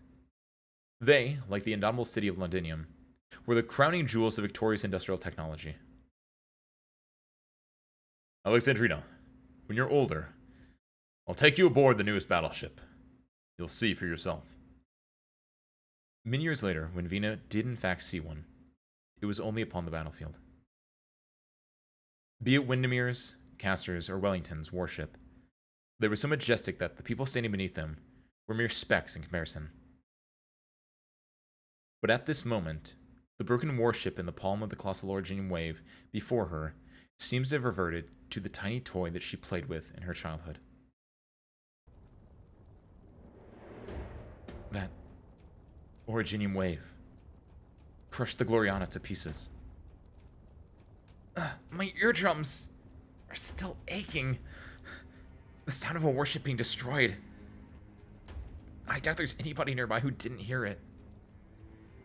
The Duke driving that huge thing is dead? Just like that? Hey, Doctor. You better not shit yourself. You're the one whose hands are shaking. You've been quiet this whole time, Doctor. What's on your mind? They made an example of the Duke of Castor at this critical juncture. The Sark's intentions are all too clear. What might that be? A warning? No. It's a message. A message that the Sarkas are about to launch an all-out attack. Inform all our comrades and prepare for the next assault. The Duke of Castor's not dead. Oh, I thought there was going to be the Duke of Castor herself, but sure. Horn! Our morale's completely shot right now. That was quite the commotion just now. Nobody has ever seen anything like that before, including us. But the captain's already sent a bunch of us old vets to tag along with you and calm down the fresh greens. Huh. Looks like it's been working out. Bagpipe, don't hold them to our standards. Even if you're just doing it subconsciously. The exemplars just happen to be a particularly special case. Hi. Got it, Captain. Horn, you just said the Duke of Castor is still alive? You seem quite certain about that. Take a look. The muzzles of the Gloriana's cannons have been locked on since the very beginning.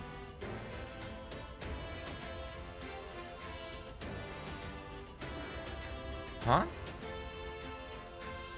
There might be countless criticisms about Victoria's Grand Dukes, but holding that position for decades is no easy feat.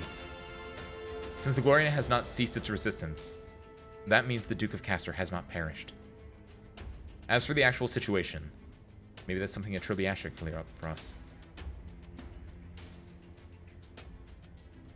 He left the moment the Gloriana started to run into trouble. He might be in the vicinity trying to get in contact with Gloriana to figure out what's actually going on. But from what he told us, the stone of sword we're looking for is also right there. Siege. What's our next move? We've just heard back from the outpost. The Gloriana has been completely surrounded by the Royal Court's blitz attack, and the Duke of Wellington has suddenly withdrawn his forces. The situation in these surrounding areas has been rapidly deteriorating. Vina, I'm afraid that we'll have to halt our march at once.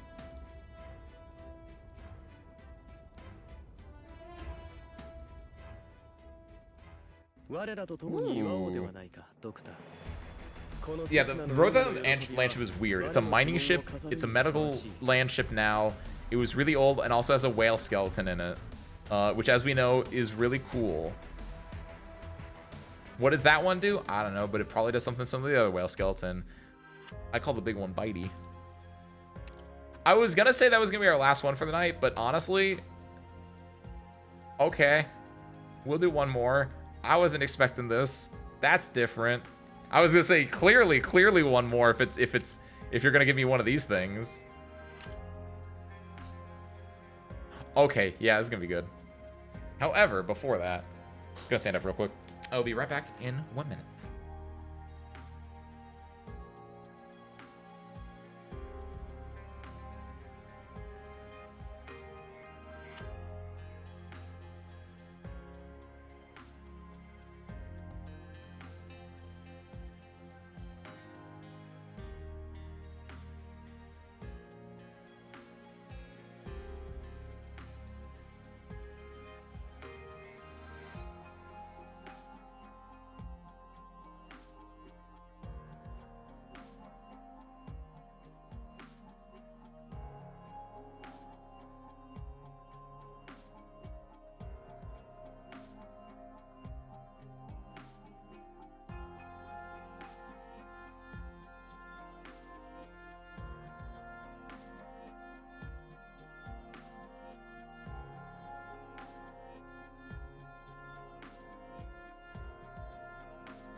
It's so hot. Why is it so hot? It's nighttime. I got more water though, because I'm worth it. Stay hydrated, kids. What's in stream chat? For it's worth, you can't see it on my screen. Oh, look at that! Interesting. Oh, so yeah, there's a possibility that like Gabriel is also using high contrast mode if that was the case. Thank you. I didn't see that before I drank, so I'm gonna drink another one. Yeah, it's hot right now. Next thing might just give you chills. That is the corniest thing you've ever said to me, Ben. Part of me wants to not get chills just to spite you now, because that is the corniest thing you've ever said. Damn it, Ben. Okay, last one for the night. 1410 from the light. Unwavering faith is the blade that will cut through the darkness and slay despair. Where's Delphine? Where's I'm actually surprised at that. Where is Delphine? That's fine. The exemplars.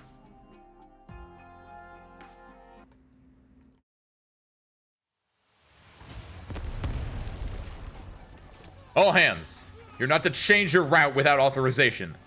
Pass through the Gastro's covering bombardment area post haste. Cover the generals, return to the ship. Shells rain down on both sides of the mobile force that is moving at full speed. Smoke obscures their whereabouts, and withering artillery fire crushes the Sarkaz troops collapsing upon them. Wait, 200 meters ahead. I found something strange belonging to those Naxirs. That ore emanating from the throne seems to be letting those damn devils to replenish their ranks faster. They're closing in fast. They're trying to intercept us. General, do we need to flank guard to continue the diversion? No. Commander, where? Run them over. Huh. Yes, sir.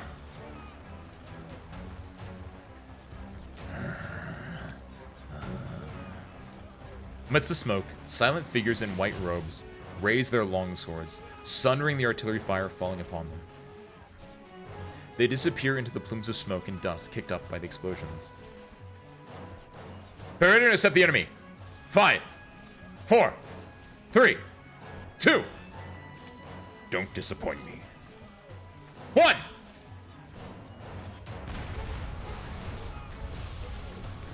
The skies are raining fire. Not all death is alike. Sarcasm. Purple flames wreathe the Duke of Wellington's entire mobile unit, and a rising pillar of flames carves out a completely safe domain on the battlefield. A sanctuary brought by the flames of death. You've more than proven your trustworthiness, Lady Oblana.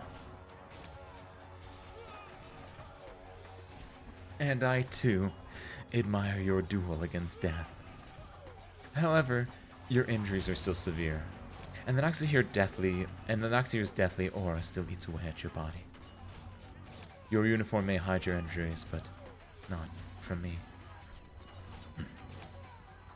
Take my hand, Your Grace. You should not be riding these rickety vehicles. Allow me to personally escort you back to the Castro. That's just a flesh wound. The Duke, who overcame death, ignores the Draco's outstretched hand, his body remaining upright with the help of his cane. Pain? Little more than that. Lady Oblana, her flames still burn a bit too hot. Make an opening in this wall of flame and I will lead the way. Don't worry. This cane has accompanied me through more dreadful battlefields. We'll stand atop the castle's bow and await Victoria's call for help. As you wish, my ever-faithful lord. If your body can no longer sustain your ambition, then I shall rekindle your heart with flames. Even death shall be no obstacle for your march forward. We are Tara. We shall stand upon the most glorious place in this land. Together, we shall set this battlefield alight.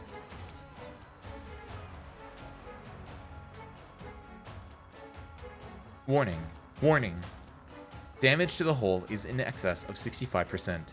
Navigation system offline. Propulsion system offline. Active backup power supply. The engine room has been damaged, and there's a serious leakage of originium fuel. At 2:34, the Frederick was struck by 3 witchcraft shells simultaneously, paralyzing its propulsion system. The combat zone is heavily contaminated by witchcraft. The 3 supporting frigates are unable to approach, and currently dispatching infantry. The 2nd Defensive Line has incurred a fierce assault. The 9th Battalion Armored Corps is currently holding back the Noxier infantry. Lieutenant Colonel Blake and Major Morning have been slain. Captain Seymour is currently in command. The Excelsior has discovered an approaching squad of Noxier casters. We've lost contact with the Intrepid, with no specific coordinates identified. Duke Gotterdon's 3 dreadnoughts are approaching full speed to provide support. Duke Abercorn and Duke Ashworth assault groups are also responding to the call for help. Originium activity is so rampant that it's off the charts. What the hell is that? Is the Originium eating our ship? Okay, up until that very last line, I was like, this could just be like a really sophisticated like ship AI, but that one was fake. Your Grace, the situation is changing extremely quickly. The surviving Trilby Astros have already been sent out, and the news they've brought back has been compiled here. Our men are dying out there, and the Noxiers are turning the entire battlefield into a meat grinder. How many of us are still left? Less than a third. Your Grace should retreat. Our flagship still retains its defensive capabilities. Even in this condition, it should at least be able to clear a way back for you. I can't leave. Aileen, spread the word that I will be staying on the Glory. Use whatever means you have at your disposal. If I abandon the front line, the defensive line will inevitably be routed. Victory will be yet another step further away from Victoria. What would the other soldiers think of us? That yet another Duke has abandoned them. When this battle is over, our soldiers must also remember what price I paid for this victory. I will continue to draw Noxier's fire. The other Dukes will surely come to my aid. They understand exactly what is and is not important at this current moment. Besides, my elite forces are all here. You're all the support I need. Nothing more needs to be said.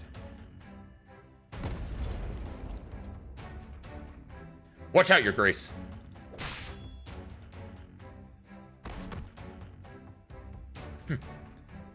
We'll start by cleaning out this cabin.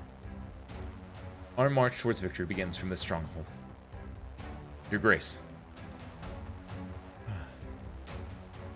As you command. Then, we must get our hands on the Size of Kings.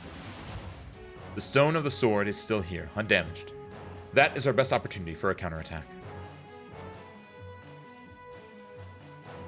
Is the Trilby Asher who's been in contact with our lovely Vina still alive? Our communications channels are back online now. Excellent. Get in touch with him. I have new orders for him.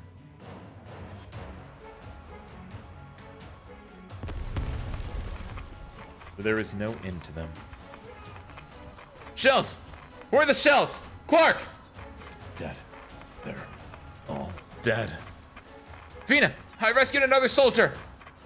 The enemy's line is up ahead is going to be a hard handle. Are you sure you want to keep pushing forward?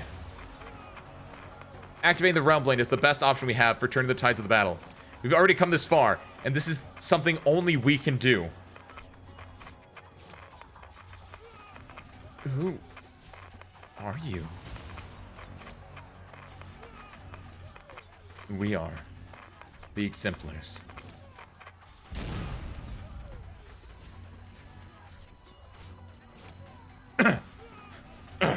Exemplars? Use your head, soldier! Don't charge right up to the enemy.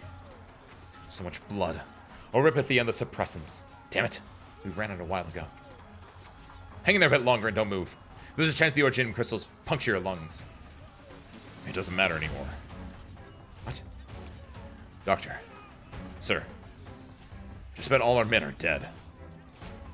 Clark was the second to last one. See the hand over there by your feet? That's all that's left of him. What can I do? Your name? Patel. Richard Patel. Private Patel. From your badge, I see you were assigned to the 9th Battalion Armored Corps, and your commanding officer is Lieutenant Colonel Blake. If I recall correctly, your company's mission is to protect Duke Castor's flagship. Who are you? Which unit are you from? Delphine. From the Exemplars. I'm just like you. I despise those enemies. They took everything from me. But I still remember my mission. I'm here to aid you, Private Patel. Aid me? Duke Windermere is dead. I don't know if our esteemed Duke is still with us. And then there's the Iron Duke. That bloody codger Wellington. He deserted the battlefield. What are you people even doing here? What hope do we have for victory? Delphine subconsciously glances over at Vina, who stands not far away with the Size of Kings strapped to her back. Even if the Grand Dukes give up, we will not. Is that so? He's not going to last much longer. Shit. Hurry up and spread out! He could implode at any moment. Won't have time to deal with him. Delphine sees the soldier's bloodshot eyes. There's determination and desire burning within them. Listen up, Exemplars. There's a contingent of Noxahears up ahead. Put me into that tank over there. Wait, Delphine. Don't go near him. I can handle this. Very well. Allow me to help you, Private Patel. If this is your last wish. Thank you. The battered tank hurtles towards the Sarkaz troops. Many of the Exemplars had no idea what was going on until they heard the one last battle cry an ordinary soldier gave using his life.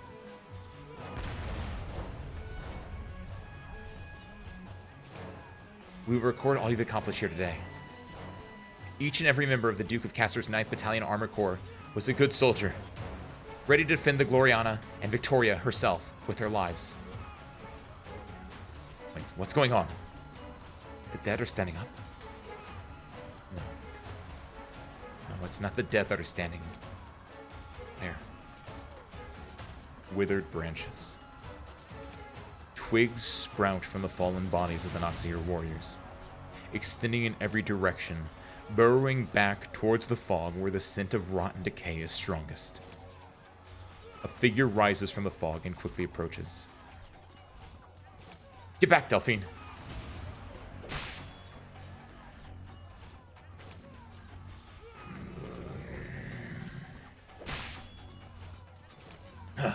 Luckily, it'll take more than that to kill me off. We die here, our lives will get sucked up by the Noxeer altars. We'll turn to their food. Does that mean Prevatel's last wish was in vain? If these enemies cannot even be defeated by death... No, Delphine. He was able to slay the squad of Noxeers. However, that monster's clearly weakened and trying to feed off death. Take advantage of this opportunity to destroy the target. I'll cover you, Bagpipe. I'll cover you. Bagpipe, mark my flank. Prevatel's wish will not be in vain. We'll charge out through the opening he created. Everyone, move it.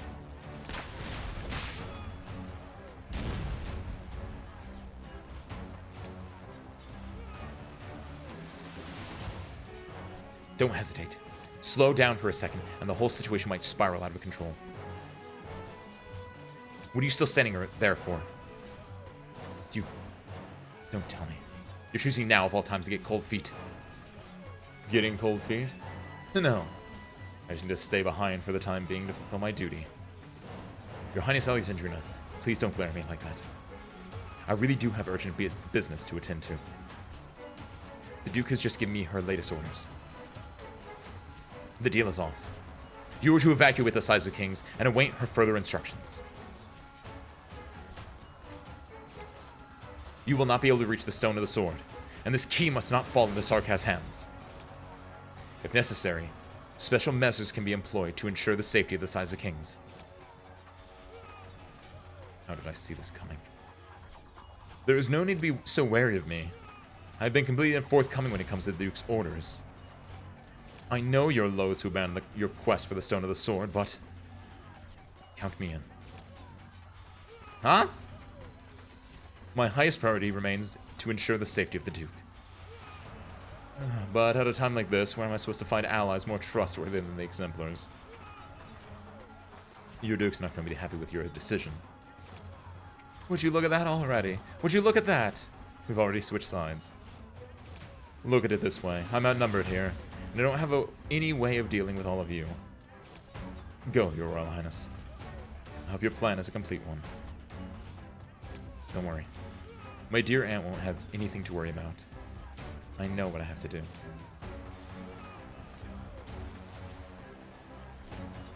Venus' plans are never complicated, and that has proven surprisingly effective on this chaotic battlefield. Everyone in the Exemplars knows exactly what they're fighting for. No matter how the war forces them apart, in the end, those who survive will gather to lift the glass of victory. The plan is straightforward. Delphine, you're in charge of commanding from the periphery and pinning down the Sarkaz laying siege to the Gloriana. Ship away at them and avoid direct engagements. Can you still walk? I don't think so. Then grab onto my back. I've moved you to safety. Well, there's nowhere that's safe anymore. But let's get behind that piece of the destroyed warship. Hide behind there for the time being. Don't worry about us. All right now. Size of Kings takes the highest priority. Don't be daft. Venus' team knows what to do with the Size of Kings. Our mission right now is to contain the enemy and siphon off some of their firepower.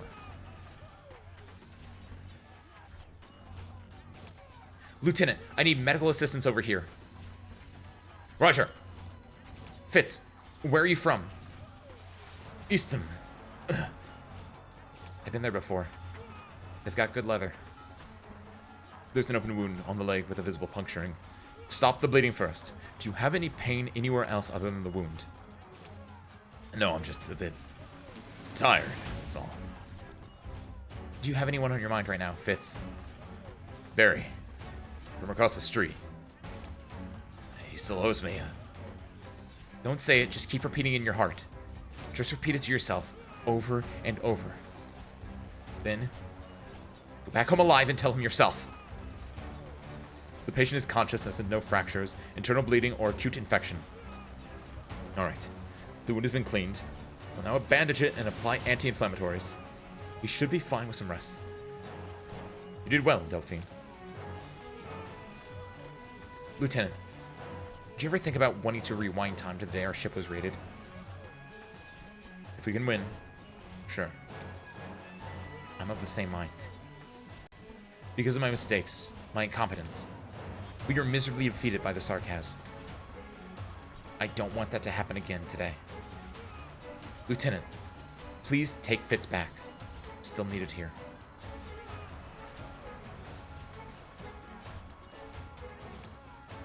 What about us, Vina? Travel lightly, quickly break through the encirclement, and go for the pedestal. Horn, Bagpipe, we're counting on you to cover our flank. You heard that, Hannah, Morgan, Dagda? We're gonna charge forward and never look back. Sounds like we're rushing straight into a fight for our lives. I'm getting excited already. Shut already, Hannah. This bunker's not gonna hold. Where's the location of the next bunker? That strange man in the hat's already found it for us. Keep your eyes peeled for a signal.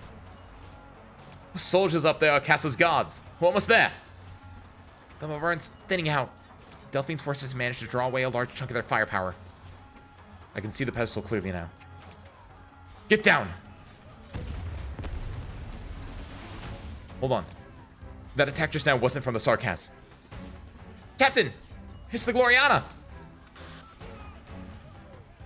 The Gloriana has noticed us.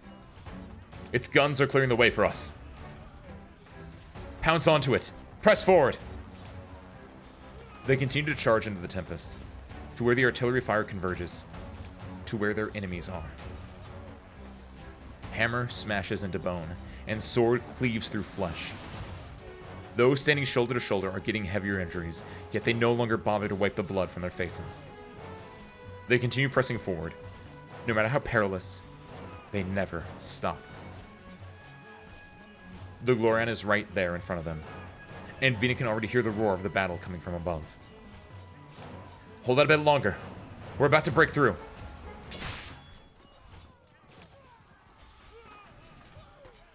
You shall not pass. Gandalf? What's going on? I've lost all sensation in the arm holding my hammer. Vina! The size of kings. The size of kings have been knocked flying. After it... Novasheen, Raiders, welcome in. Ace Windfall, Fighting Pug Extraordinaire, at your service. Novasheen, you're just in time for... like, this is like the most just in time that I've ever seen. The event's gonna happen. Novasheen, Raiders, welcome in. Ace Windfall, Fighting Pug Extraordinaire, at your service. We're reading chapter 14. We're at... not the climax, but we're at the climax of at least tonight. The big battle with Vina and the Exemplars in front of the Gloriana, which is currently destroyed. She's going to put the sword in the stone. Novasheen, welcome in. Rido, welcome in. Shy Biscus, welcome in. Hello, hello, everyone. After lots of late-night pondering about Whistle and her effects on the game, I'm still in an impasse. On one hand, it ruins the player's ability to play the game properly. On the other hand, some players simply just suck and need Whistle to interact with the game. Novasheen proves both to be right at the same time. This is known as the Novasheen paradox of stupidity. I love that. That is a great way to pop in.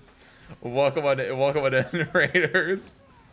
That's a giant mood, by the way. Except I would argue that there is no proper way to play the game.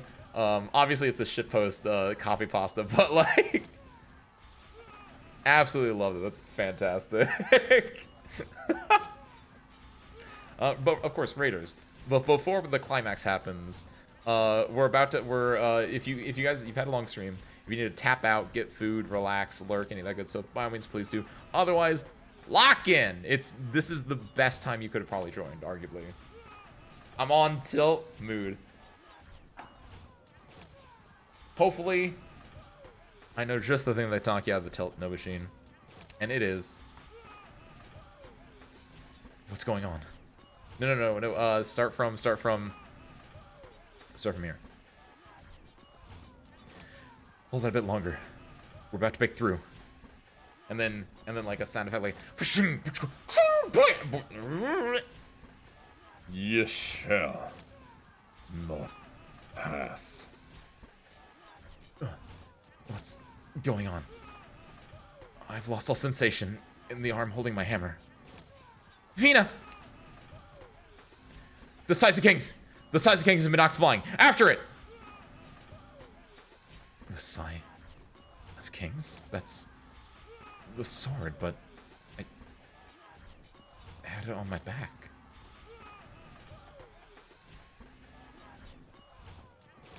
Death. The final end. Damn it. Vina, stand up! Help her! Bagpipe, cover my back. I need to reload. I can't block their blades. Bloody hell, why can't I run any faster? A dark shadow. Something is approaching me.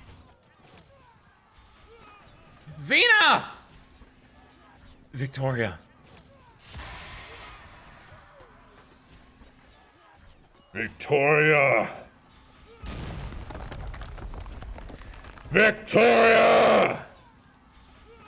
Vina could never forget that voice. Even if she can no longer make out all the information it contains.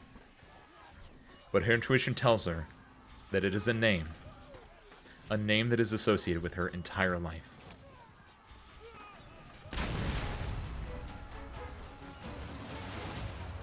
The ground shatters, and along with it, 3 mobile altars. White vapor erupts, and a fiery red blade emerges. Look! A Steam Knight! A Steam Knight stands with us! Victoria's glory has returned! And he stands with us! Follow him into battle! Slay him! Slay every last Sarkaz! Glory to Victoria!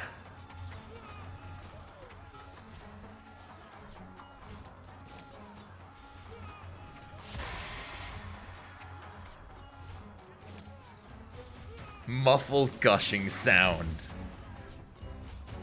Slash. Pierce. Charge. The suit of armor fights valiantly and ferociously. The path behind him is soon littered with Sarkaz corpses and the fragments of shattered altars. Witchcraft missiles fall at his feet. Crossbow bolts fly towards him. Blades slash at his body. But he never stops. He cleaves apart the next enemy, sweeping them away, along with any traces they left on him. A Steam Knight still lives! That's right. We saw him inside the city. But why is he here now? He came for the sword. Vina! I can still fight. But the sword is gone. I see the Size of Kings. It's laying atop a pile of bodies in the combat zone. I'll retrieve it for you. Just as you once said, pounce onto it and press onward. Don't look back. I promise you that the sword will appear when it is needed. Vina! I'll keep going. Cover me. She clenches the hammer in her hands, shrugging off all doubt and hesitation. She has placed her trust not just in her partners, but also in the people who she had never trusted before. No. She placed her trust in all of Victoria. the Victoria she believes in. Run. Faster. Almost there. Ah! Don't force it! Get hit again, and you're gonna. The mobile altar. It stopped. Then who fired that shot? Oh, one of our own tanks? Delphine, we're connected with the Duke of Fief's suit of armor. We've also located Captain Seymour. He's still alive. More troops are on their way to join us. We'll handle all the altars that are flying around. Great news. Let's keep moving. Don't you dare get in our way.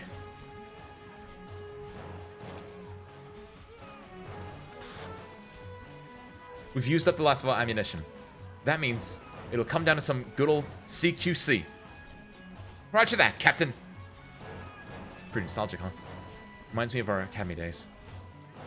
Let's see how these Sarkaz like our technique. Let them try to get past us. The stone sword is right ahead, but that corrosive fog. Your Royal Highness, my colleagues have secured the Gloriana. Next time our cooperation is needed, the Exemplars will hear from this trilby once more. Finally allowed me to use my Originium arts, as well as a little bit of authority to light your way. A ray of green light cuts through the dense fog of decay. Deep within the storm, the stone of sword radiates with light. Alright, the sword. After thinking things through, one really should not disobey a duke's orders.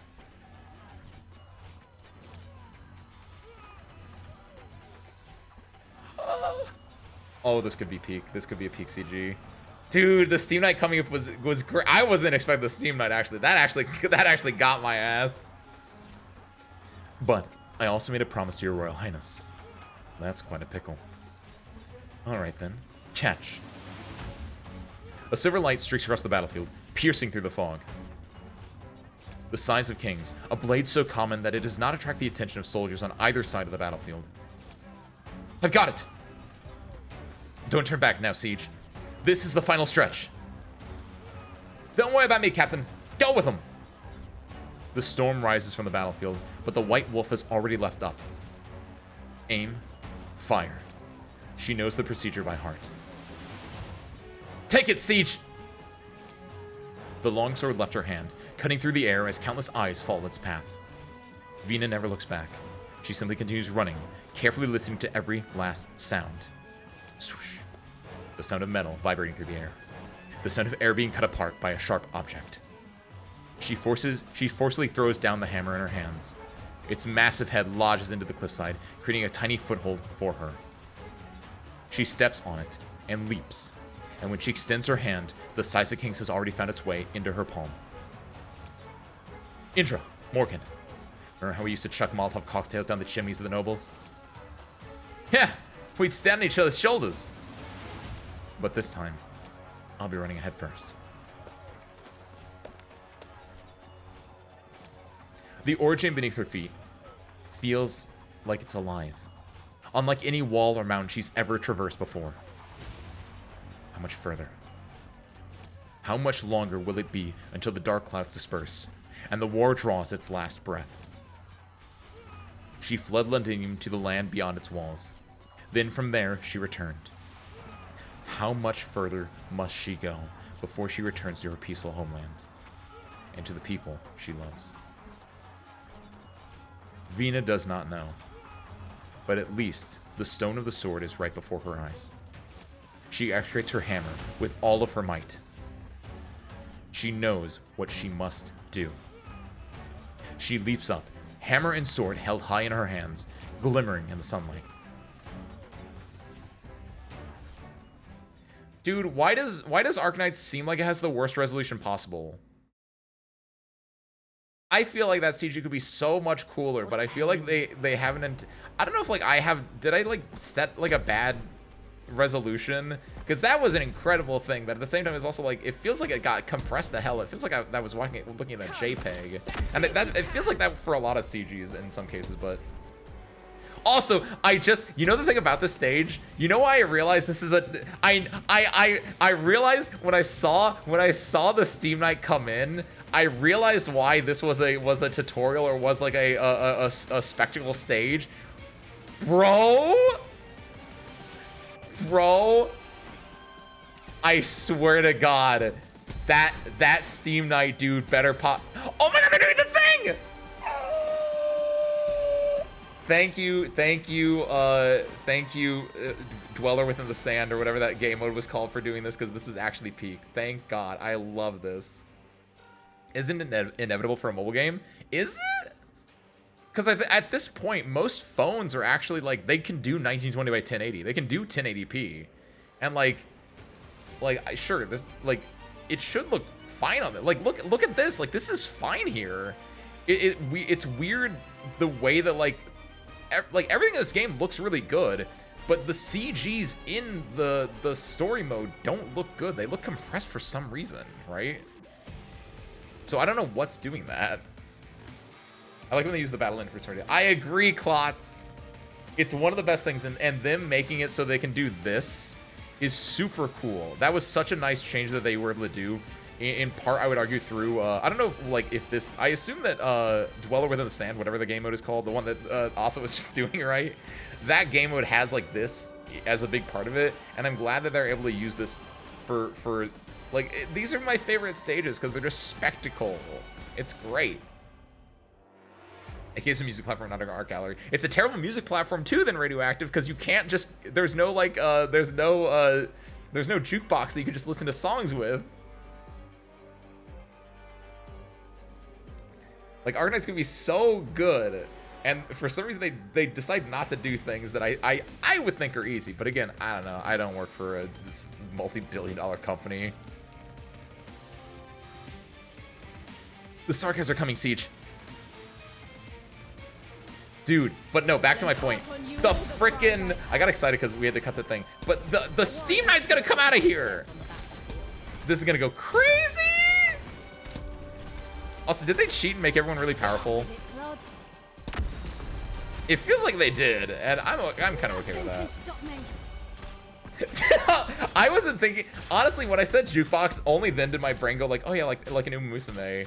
Dude, what annoying song would your friends spam? I don't think it'd be annoying, but I feel like the #1 song that most people would spam with Siri is Golden Age Will Come Again. That's just like, I would imagine they would pick that or one of the other songs that just like loud in your face. That or Drive Me Insane. That'd be the one I'd spam at you guys all the time. You drive me insane. Here on a broken wall. Like that's what I would put on repeat. The Noxiers can be able to spawn their ouch fields. You're right. Well, these Noxiers weren't spawning their ouch fields inherently anyway. Oh no, they do die. Dang that! Oh my god, it's gonna happen, it's gonna happen! Bagpipe. All hands. We've almost reached the stone of the sword. Oh my god, yeah, dude. I like, you know something I've realized about myself? I really, really like it when you know what's gonna happen right before it happens. Before I go and do my own version of Heavy Gushing, I realized that I really like that because I've been watching Apothecary Diaries. I finished season 1, right? And I just started season 2 today.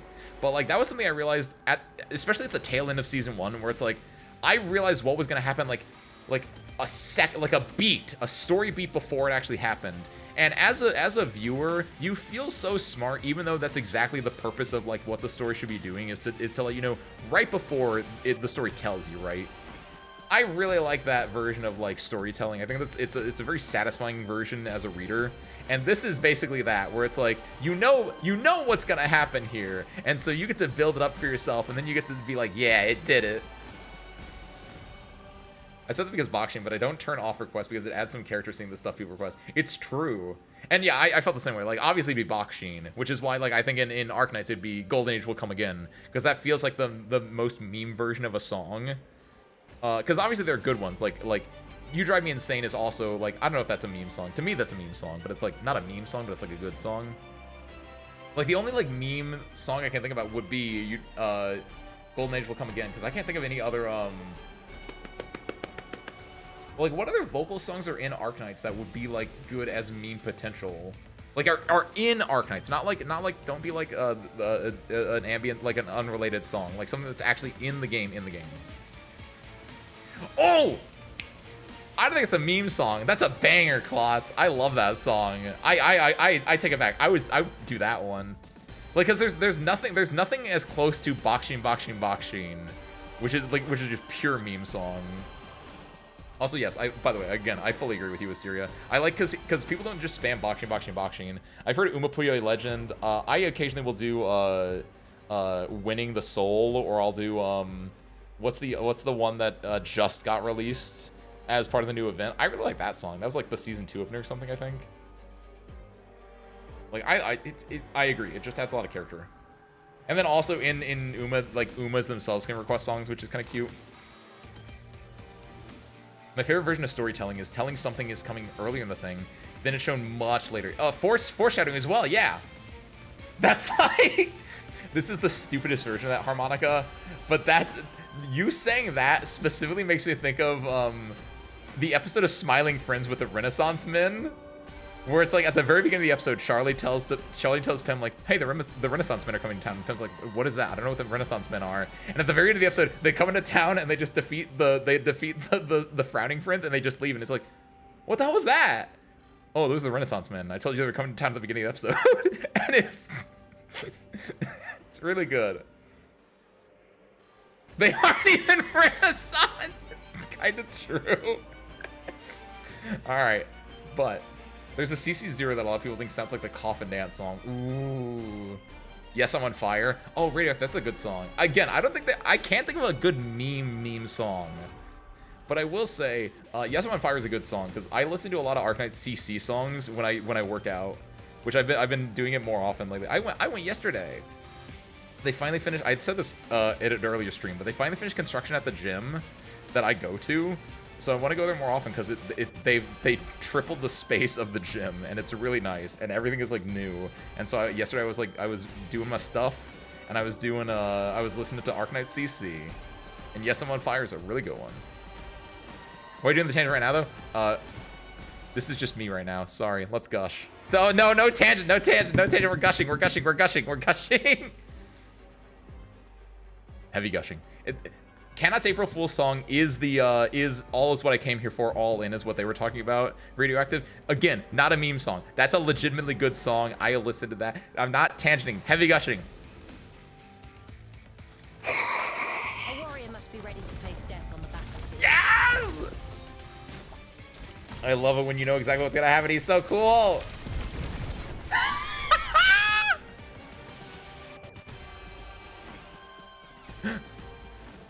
Vina, don't hesitate. Right now, we have a chance. The only one we'll get.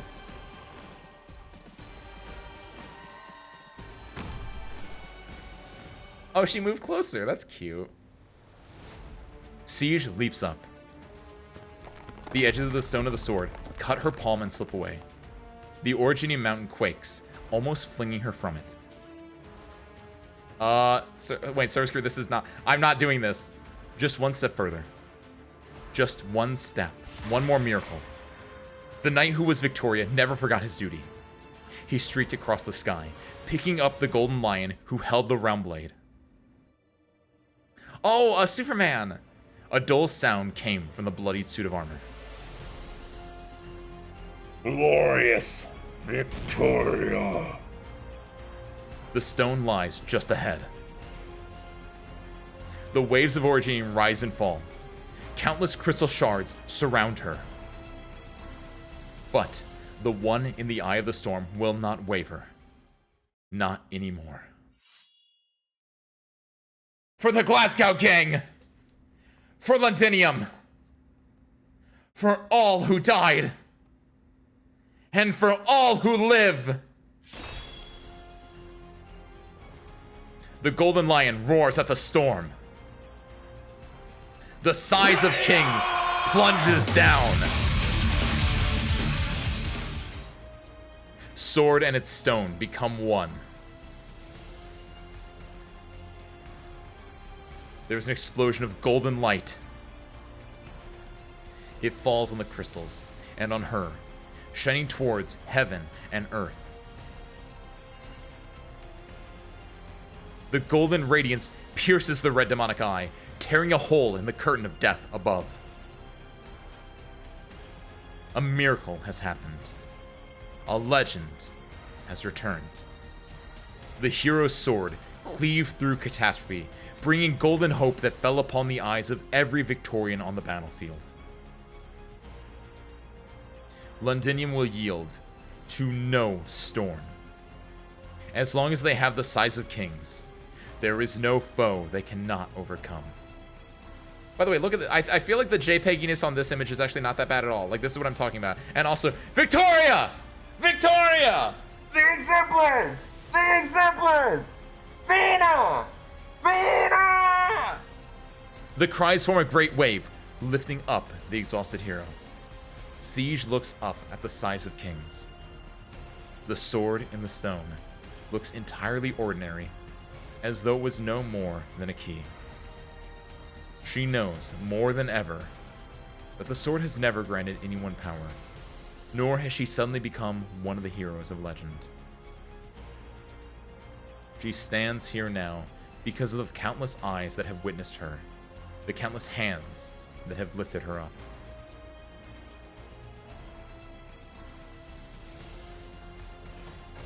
Oh, that's cute. That was like in the battle thing too. Oh, look at the yellow! Oh, look at the yellow wave! Come. It's the neutralizing wave. That's adorable. Also, everyone's back. The redeploy timer.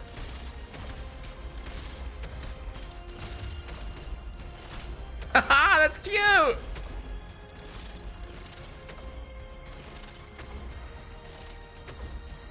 Horn gets the last kill. All the cries I've heard. So in the stone thing, the opposite of pulling out accelerate. Basically, yeah. For ease of access, yeah. Please thank Logozarius for making this hard. Thank you, Logozarius. A legend is bestowed by the people.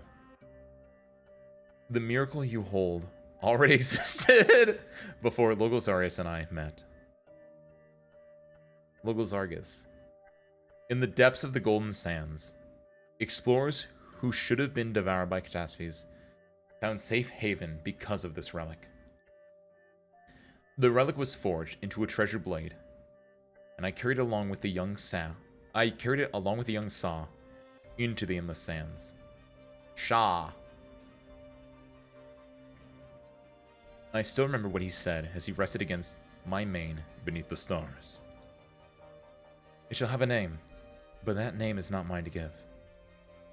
Then, as legends go, he took up the blade and slew the Poltergeist King. He never returned. Nobody in the land was worthy of giving that sword a name, but a legend was nevertheless born. The hero's sword. It passed through the hands of many kings, until at long last, the lion with hair as bright as the sun used it to sever the red dragon's head. That story you're already familiar with, Vina. Beneath the gleaming blade, the lion and dragon ultimately stood side by side, and swore an oath to lift the crown together. Alas, the hero's sword would slay no more, but would instead be regarded as the highest authority.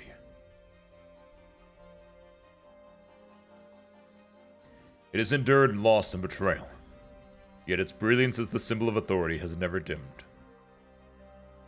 As Logozargus said, you have all sung of it from generation to generation using the name it was given, the size of kings. No matter how many times it is reforged, craftsmen will always be able to hear the sighs from within the sword.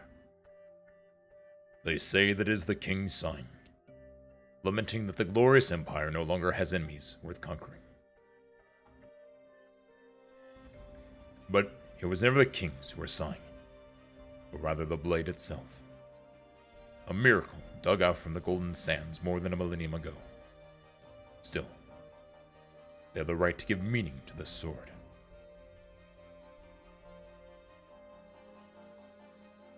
Vina. Legends are never told by the heroes themselves.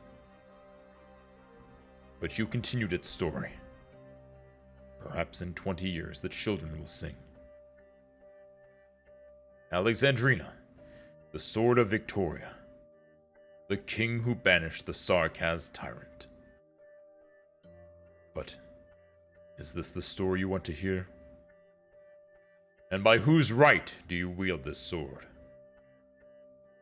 The king's? The heroes? The people's?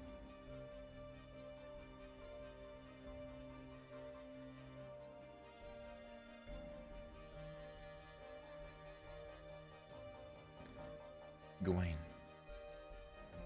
Gotcha, Vina. You did it, Vina. The enemy forces encircling the Gloriana are retreating before the Duke's forces. Vina, hang in there. We'll catch up to you soon enough. The other Duke's troops have heard news of the Duke of Castor and are now willing to work together with the Exemplars. At least, this is settled before the fighting engulfs Londinium. Waves of cheering pour through the communicator, each louder than the last. But the battle continues. The size of kings is sheathed within the stone of the sword. This is not the end, but merely a beginning. The Steam Knight is helping us? No. I'd say he only came for the Realm Blade.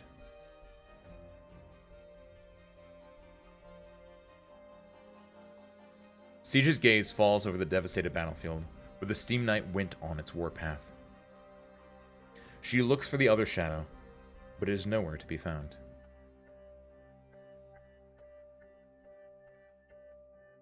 Siege grips her hammer tightly and stands before her companions, just like she has done so many times before.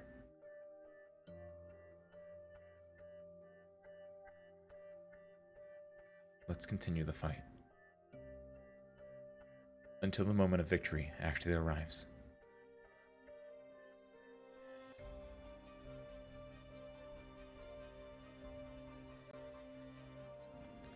The Realm Blade is now active. Looking up from here, the golden pillar of light is truly breathtaking. 2 decades ago, I first saw the prototype of our Stone of the Sword in the workshop. I've been waiting for this moment ever since. The light that sunders catastrophe is no longer a myth or a heroic tale in alleyways. Can you envision it? Beneath the shade of this light, our people will no longer need to live in fear of catastrophe. Our city will be eternally glorious. Back then, nobody could have imagined that it would ever be used for this purpose. That it would be used in a war started by those barbaric devils in a ravaged land outside Londinium's gates. And it was done by hands of my dear brother's orphan, with the aid of the Exemplars. For decades, the pedestal has been integral to our strategy in Victoria. What should have become Castor's triumph is now part of the legacy of the former king's heirs. Your Grace, we are sorry for betraying your expectations. You call it betrayal? No. The Gloriana was saved and Victoria was saved.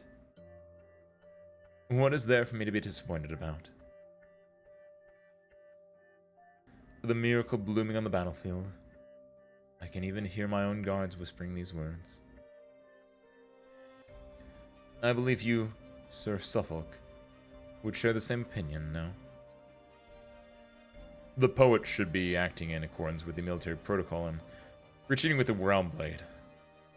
I'll make sure of this. There is no rush. Whether this is a dereliction of duty or a show of loyalty, I shall decide for myself later. What's happened has happened. There's no need to worry about the Realm Blade's fate for now. At least, this isn't necessarily a bad thing either. Connect to the Exemplar's internal communication channel. Use the Alliance line. Your Grace, there's a risk of being tapped. Talk less and do your job. Very well. Whose communication fake today is this? I didn't send it on. Well done, exemplars. Well, stuff May! Your Grace, I thought you'd at least want to meet me in person. Indeed. Agreements for that meeting have already been made. But after the Realm Blade's activation, all intel on the battlefield flowed to me once again. Opportunities on the battlefield are fleeting, and I was too preoccupied to make use of it. Siege, what you've accomplished is nothing short of a miracle. I will reevaluate the role that the exemplars could play in this war. With all due respect, I do not recall opening our communication channels to you. As of right now, assume your channels are open to all of Victoria's alliance forces. They will begin their counterattack by retaking Silver Rock Bluffs. Are the exemplars willing to work with us to create a miracle? Under the ban of the Dukes? No. The exemplars cannot and will not be affiliated with any of the ducal forces. This much I can assure you. You must operate as a heroic, independent unit. Alexandrina, you will come to know what the exemplars mean to Victoria. For now, we undoubtedly stand on the same side. Take count of your troops. It's time to go.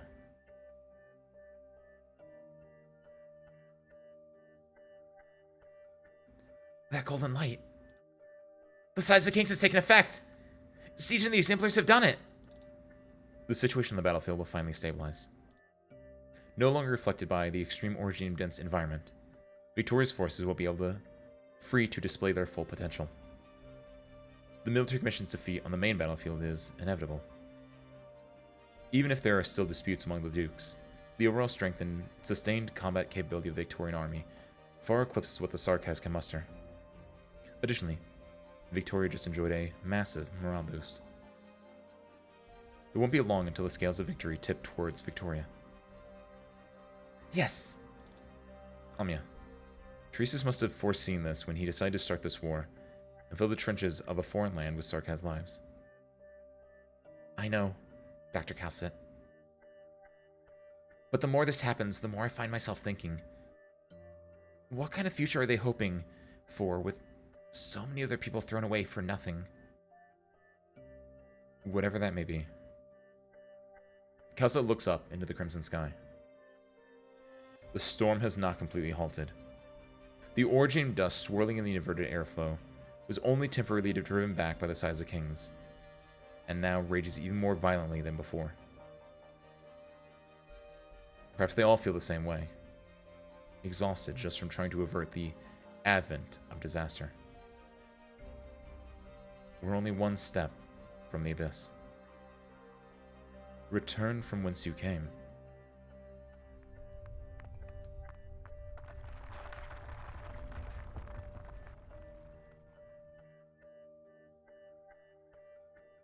I can't explain it, but it feels like Amiya's outfit just changed. Am I crazy? Like, it feels like some very small thing about her outfit just changed just between those two things. It might just be late. I might just be losing my mind. But on the other side of that canyon, is that a crystal cluster that's glowing? Logos! No matter how many tricks they have up their sleeves, they cannot conceal the blood. I've removed the Confessari solutions. Once we go over there, we'll find the real altar. The truth is within reach. However, the shadow is also approaching.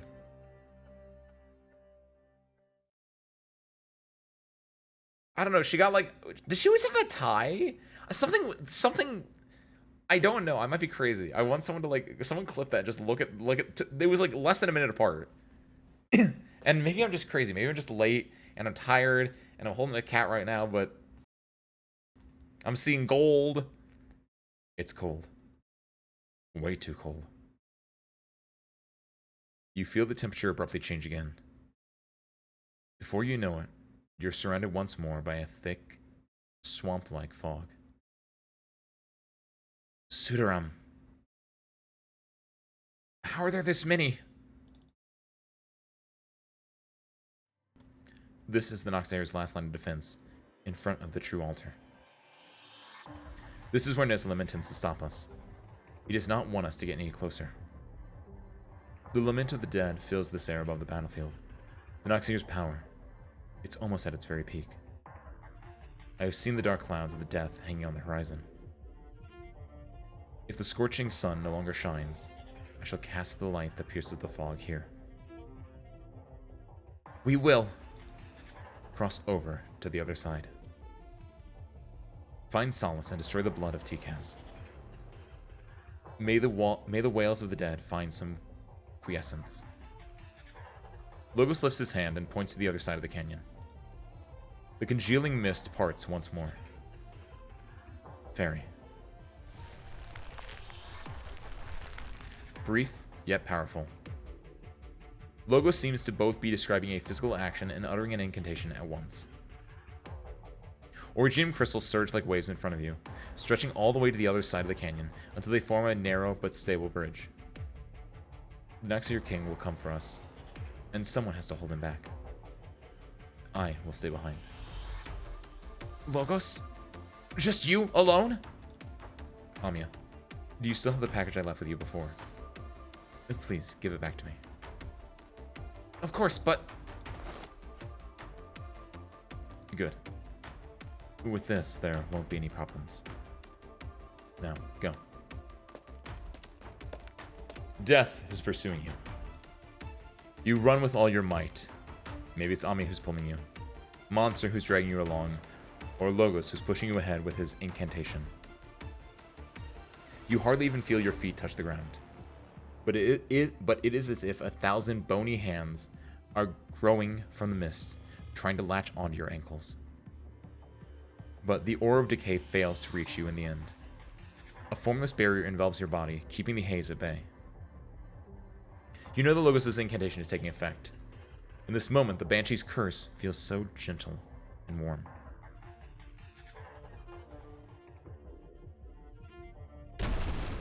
I know she said that for a while, but I don't know. I like it'd be like the most minor differences if there was one. Not important. You hear something collapsing and look in its direction. The bridge has collapsed. The bridge has disappeared, just as quickly and cleanly as when it appeared. The thick fog once again teams forth, impatient. You search for that familiar figure, but perhaps because he is too far, or perhaps because the fog is too thick, you cannot see anything at all. Is Logos in danger? A bit worried. Doctor, this is the decision that elite operator Logos made. He has the right to make his own tactical judgments based upon the situation at hand. He believes that it would be most beneficial for us to head to the real altar while he faces the Noxahir head on. Answer me, Doctor. Do you trust him? Do you trust elite operator Logos? Yes, I trust him. Then you should also trust that he will regroup with us when we are in need.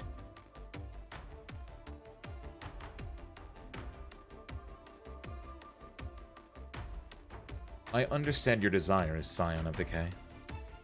But death should not be so cacophonous. Quiet. The whistle pierces through the thick fog. The incantation spreading in ripples. Nothing needs to be spoken. Nothing needs to be written. The concealed dead have nowhere to hide. The Pseudoram's piercing shriek forms into a longsword that shuttles through the fog. The words from the whistle quiver, and the Banshee's song resounds. Within the ancient bloodlands of the Sarkaz, in a valley choked with originium, amidst the lamentations of countless people who fell in battle. Flaming shells and witchcraft, imbued rounds, intertwine in the skies above the battlefield. A high-speed battleship crashes into a witchcraft bastion. A small number of Victorian soldiers charge headfirst into an entire squad of Noxahir. The song grows louder and clearer. When that song reaches its climax, the Noxahir soldiers fall into silence and stop attacking one after another, like motionless flags. they no longer hunt. At last, death has returned to the land.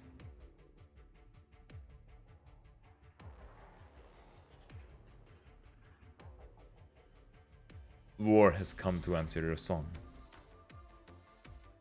The withered branches retreat in unison. They coil, then lie down, returning once more to their long-deceased forms.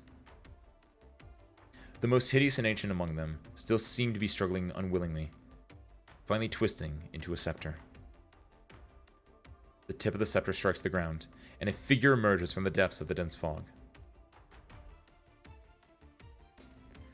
Ephinael, the master of the LAG court.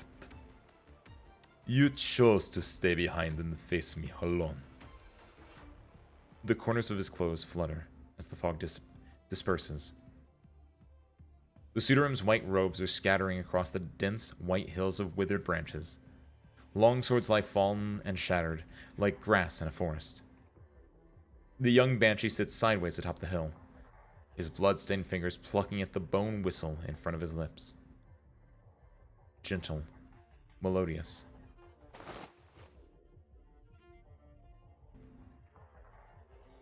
Oh hey! That's what was in the box. Didn't even like connect to me that he was wearing a different outfit. No, Neslim. There is no such master here. Only Logos, elite operator of Rhodes Island, addressed to greet our guest. I have crafted this opus upon death's motif, and I dedicate it to you.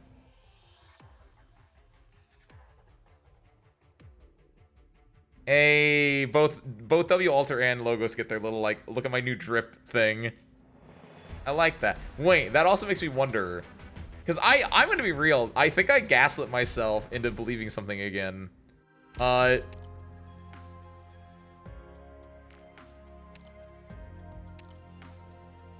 No, yeah, that is his sprite. Okay, is that why? Hold on. Because his E2 sprite is what he's wearing normally, right? This is his Rhodes Island Operator one. Because he doesn't have the blue color here, right?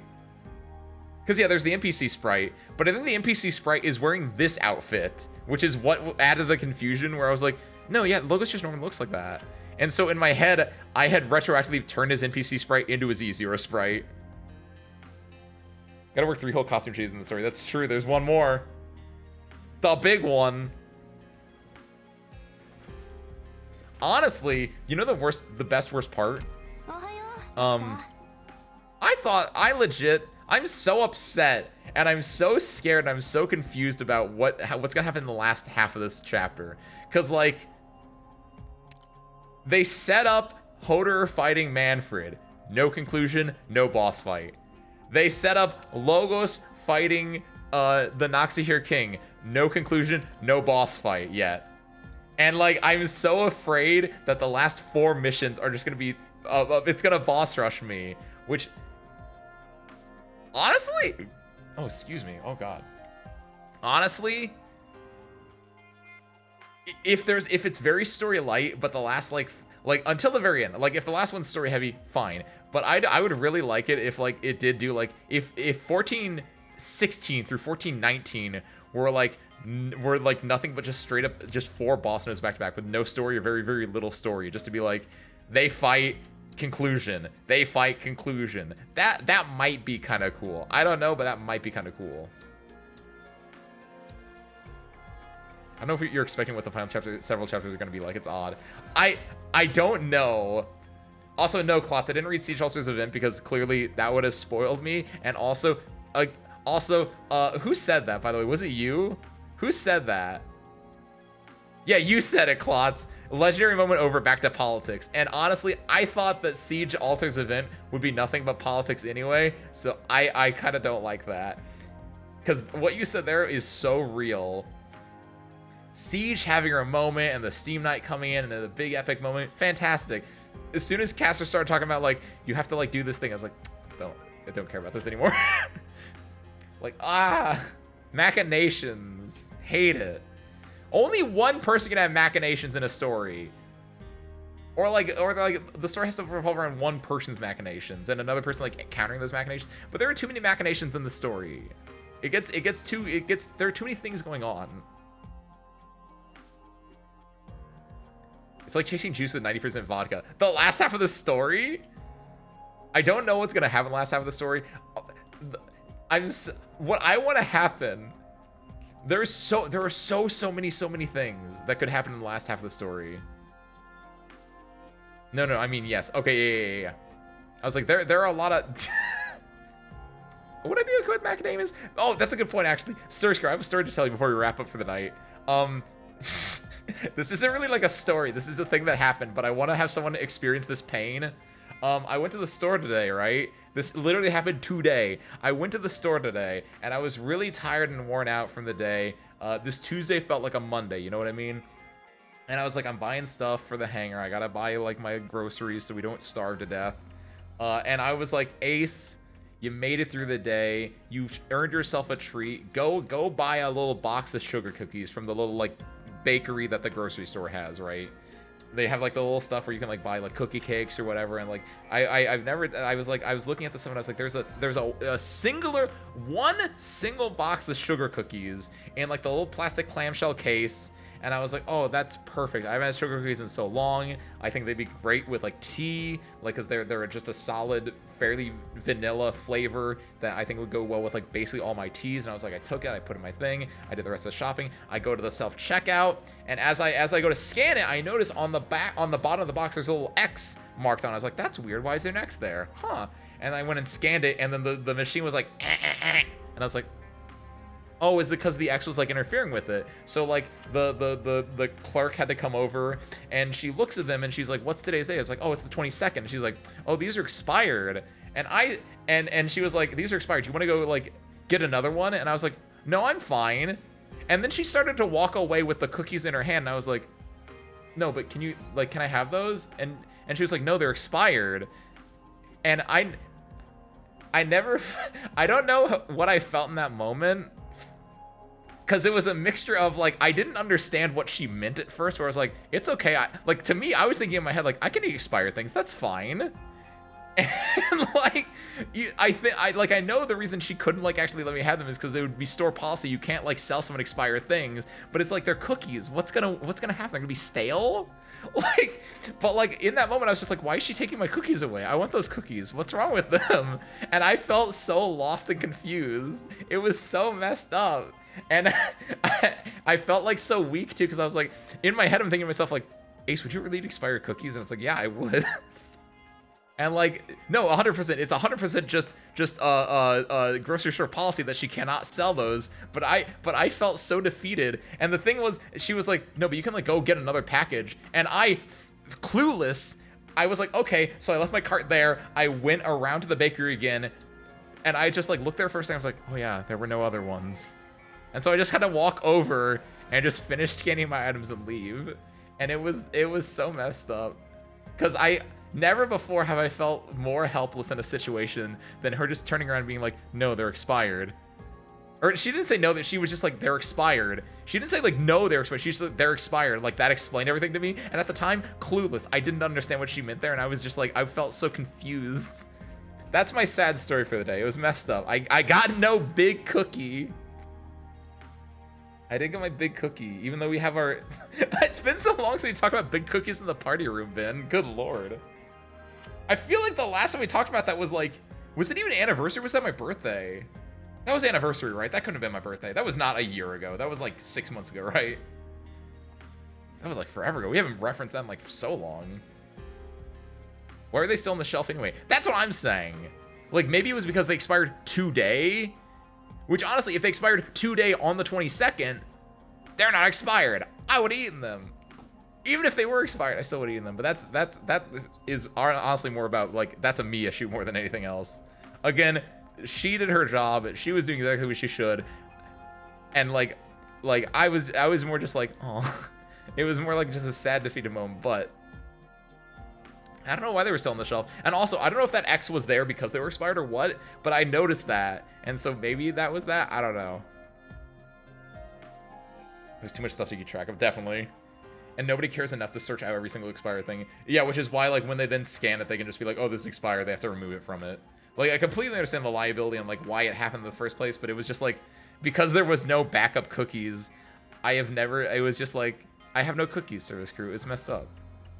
And you know what else is worse? This is a tangent within a tangent. They also changed what the garlic bread is like. I'm pretty sure Cole's garlic bread is a national brand, so I'm gonna call them out specifically. But Cole's garlic bread, why? Why did you change it? You didn't even like put it on the bag. You didn't even like write on the bag like new improved formulation or new improved like recipe or whatever like that. No, I was just like, why are all these bags flat? Like I thought they were like squished down. They weren't. They just completely changed it. They even like changed the like cooking instructions, which I didn't realize until after the fact. So Cole's garlic bread, I'm calling you out. No. Okay, that's all I have. Basically, the grocery store was more enthralling than the Duke of Castor's story. However, it was not as enthralling as Siege's story. Siege kind of gets some stuff going on. Yeah, it's definitely I know why they did it. Like it's always down to like money. It's always down to like we're gonna make as bad of a quality product as we can, but good enough that you'll still get it because it will all be cost of goods. It will all save us money in the end, and it's the most despicable, worst thing. Absolutely hate it here. But we're not gonna spend the last 5 minutes dogging on the system that we're stuck to be living in. We can, but I need to go to bed. Okay, what else?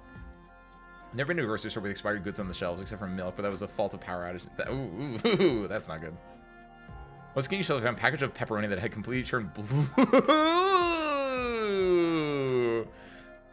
That is awful.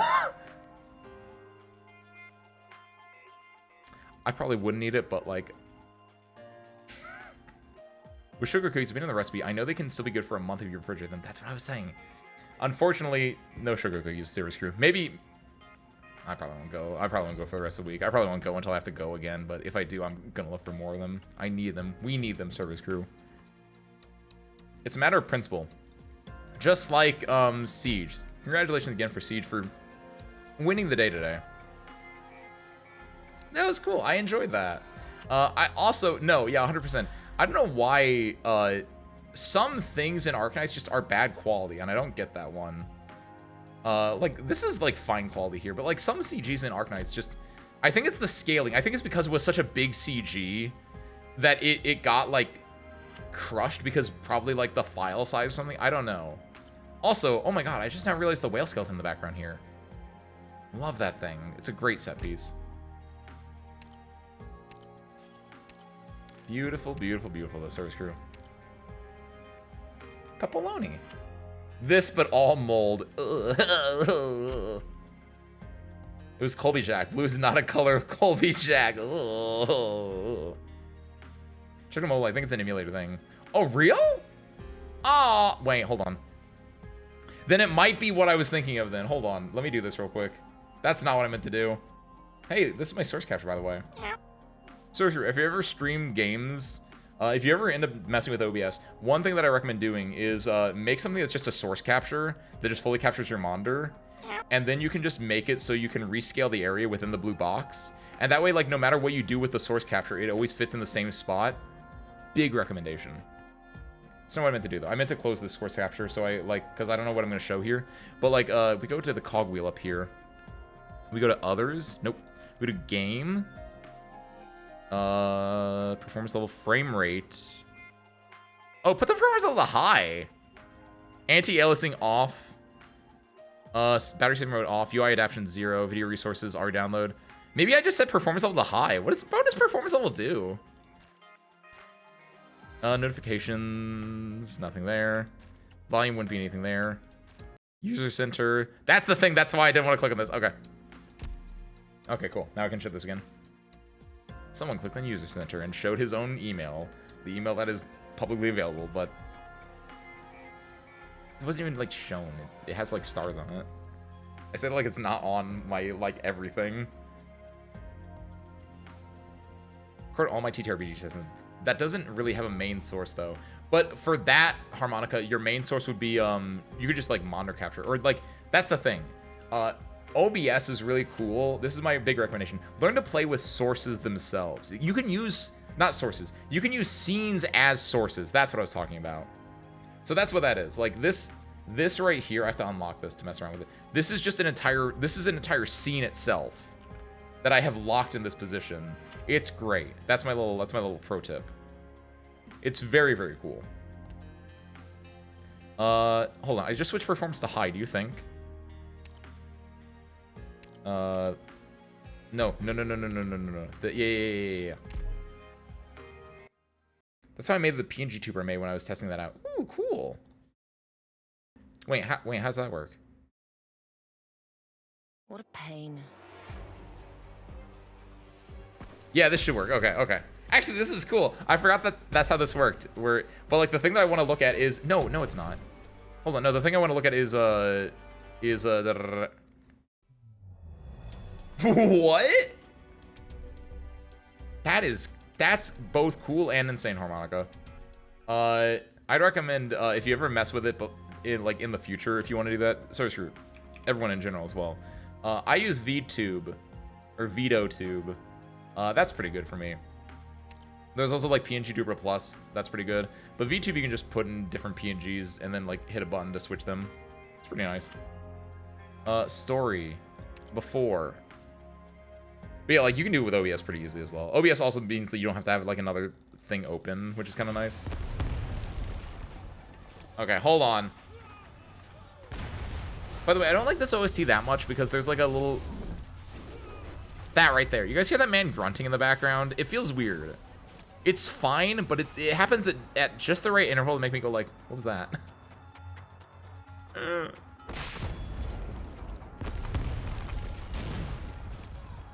It's war? No. But it's not like a war grunt. It's just like a... It's like a weird... It's not a correct sound, right? It's just like... It's like it's supposed to be part of the music is the issue. But it's not like what else has like the Witcher soundtrack has like vocals in there. You're like, oh, this is like war music, or it's like I don't know, it's weird.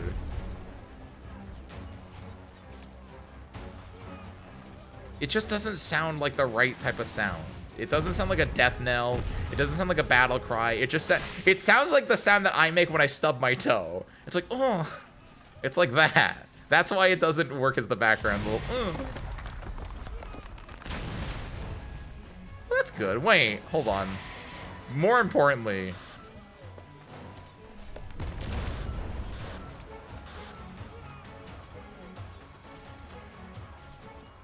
I don't know. No, I still, even with it at high, like it looks fine, generally speaking, but it's just like, you can tell like there's been some JPEG artifacting, it looks like, right? Like this, for instance. Like look at Bagpipe's face here, and maybe this is an emulator issue. Maybe it looks better on phone, especially because phone is a lot more smaller screen, right? Like maybe that's why they don't have an Arknights actual official PC port yet. But like there's like bits where it's like I feel like this is an insanely good piece of art, but like yeah, it just gets neutered in the like yeah, this here as well, right? Like look, like you can't even tell this is Morgan. I mean you can, but like the blurring of everything here is really cruddy.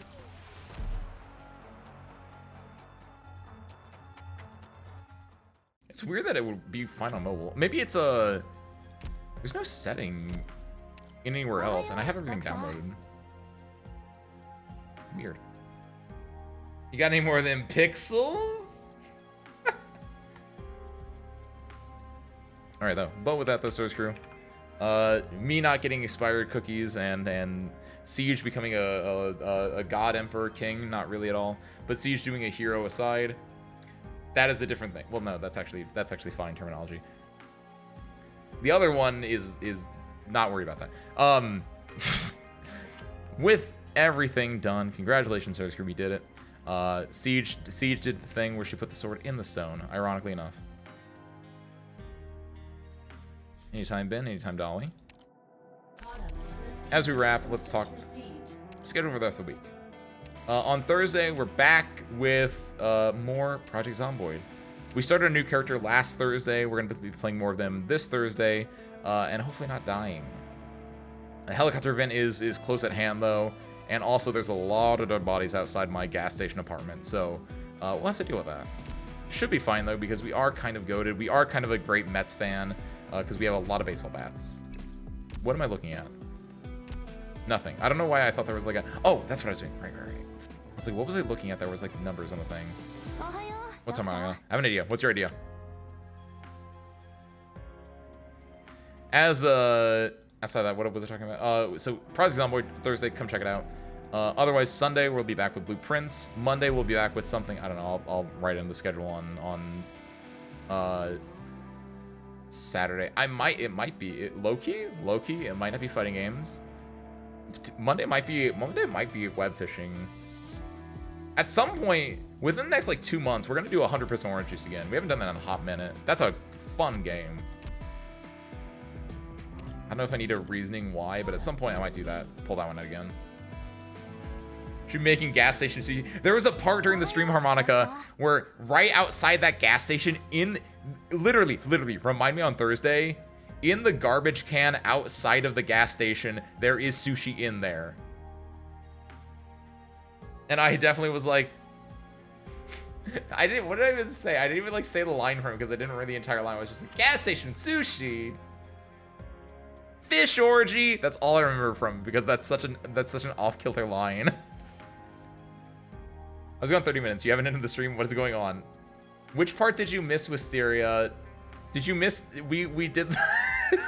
Which part did you? Tangents is the correct answer. Were you there for sticking the sword in the stone? How long did my cookie thing last? Then Dragnosaur 42 minutes ago, which this didn't feel like that long. Were you there for Logos fighting Nezilim? Logos fought Nezilim, and then I got on a grocery store tangent. And now I'm doing the schedule. Now we're wrapping up right now. And also, importantly, Service Crew, next Thursday. I'm telling you this now because it forces me to prep for it. Next Thursday, we're doing a stream where we're building a better hangar together. And by that, I mean we're redesigning the hangar. What that exactly means, I still don't entirely know yet. But come with ideas. Come with your interior design senses tingling. Like, we're gonna do some goofy stuff next Thursday, is my plan. So, telling you guys now. But with that, done. That's everything I got. I'm gonna send you guys off somewhere now. Hi. Send you guys off somewhere now. Quiet, you. How dare you interrupt me? Every single time I open my own stream, because that's what I do. I don't go to twitch.tv. I type in my own name in the address bar to get to Twitch. It's the easiest way, IMO. And because of that, it always opens up to me on stream. Half the time it's muted, the other half it's not. And it's just like, what are you doing talking? Get out of here. Jerk.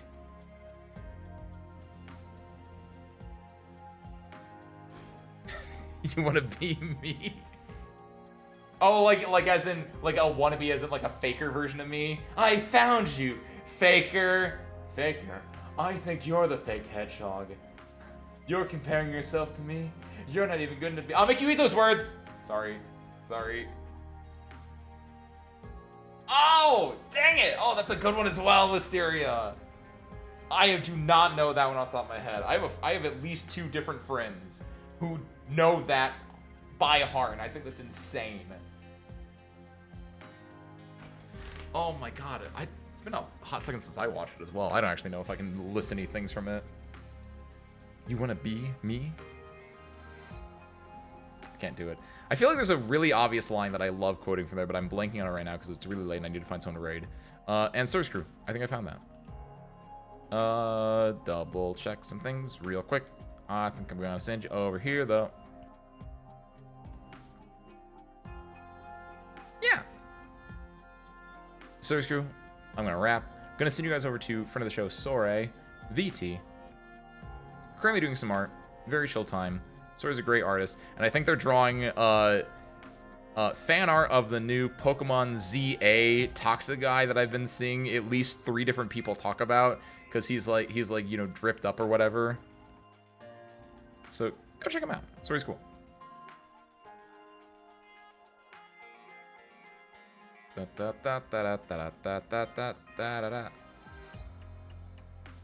It's Pokemon ZA, right? I don't know. Then whatever the new Pokemon is. Start that raid though. And with that, Service Crew, I know nothing else, so thank you guys for watching. I hope you enjoyed it. I hope to catch you next time. Peace out, everyone.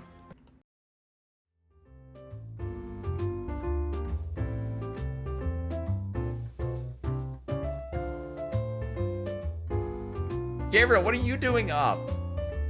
You're just in time. You can go check out Sore in 3, a 2, a 1. See you there, and have a good night.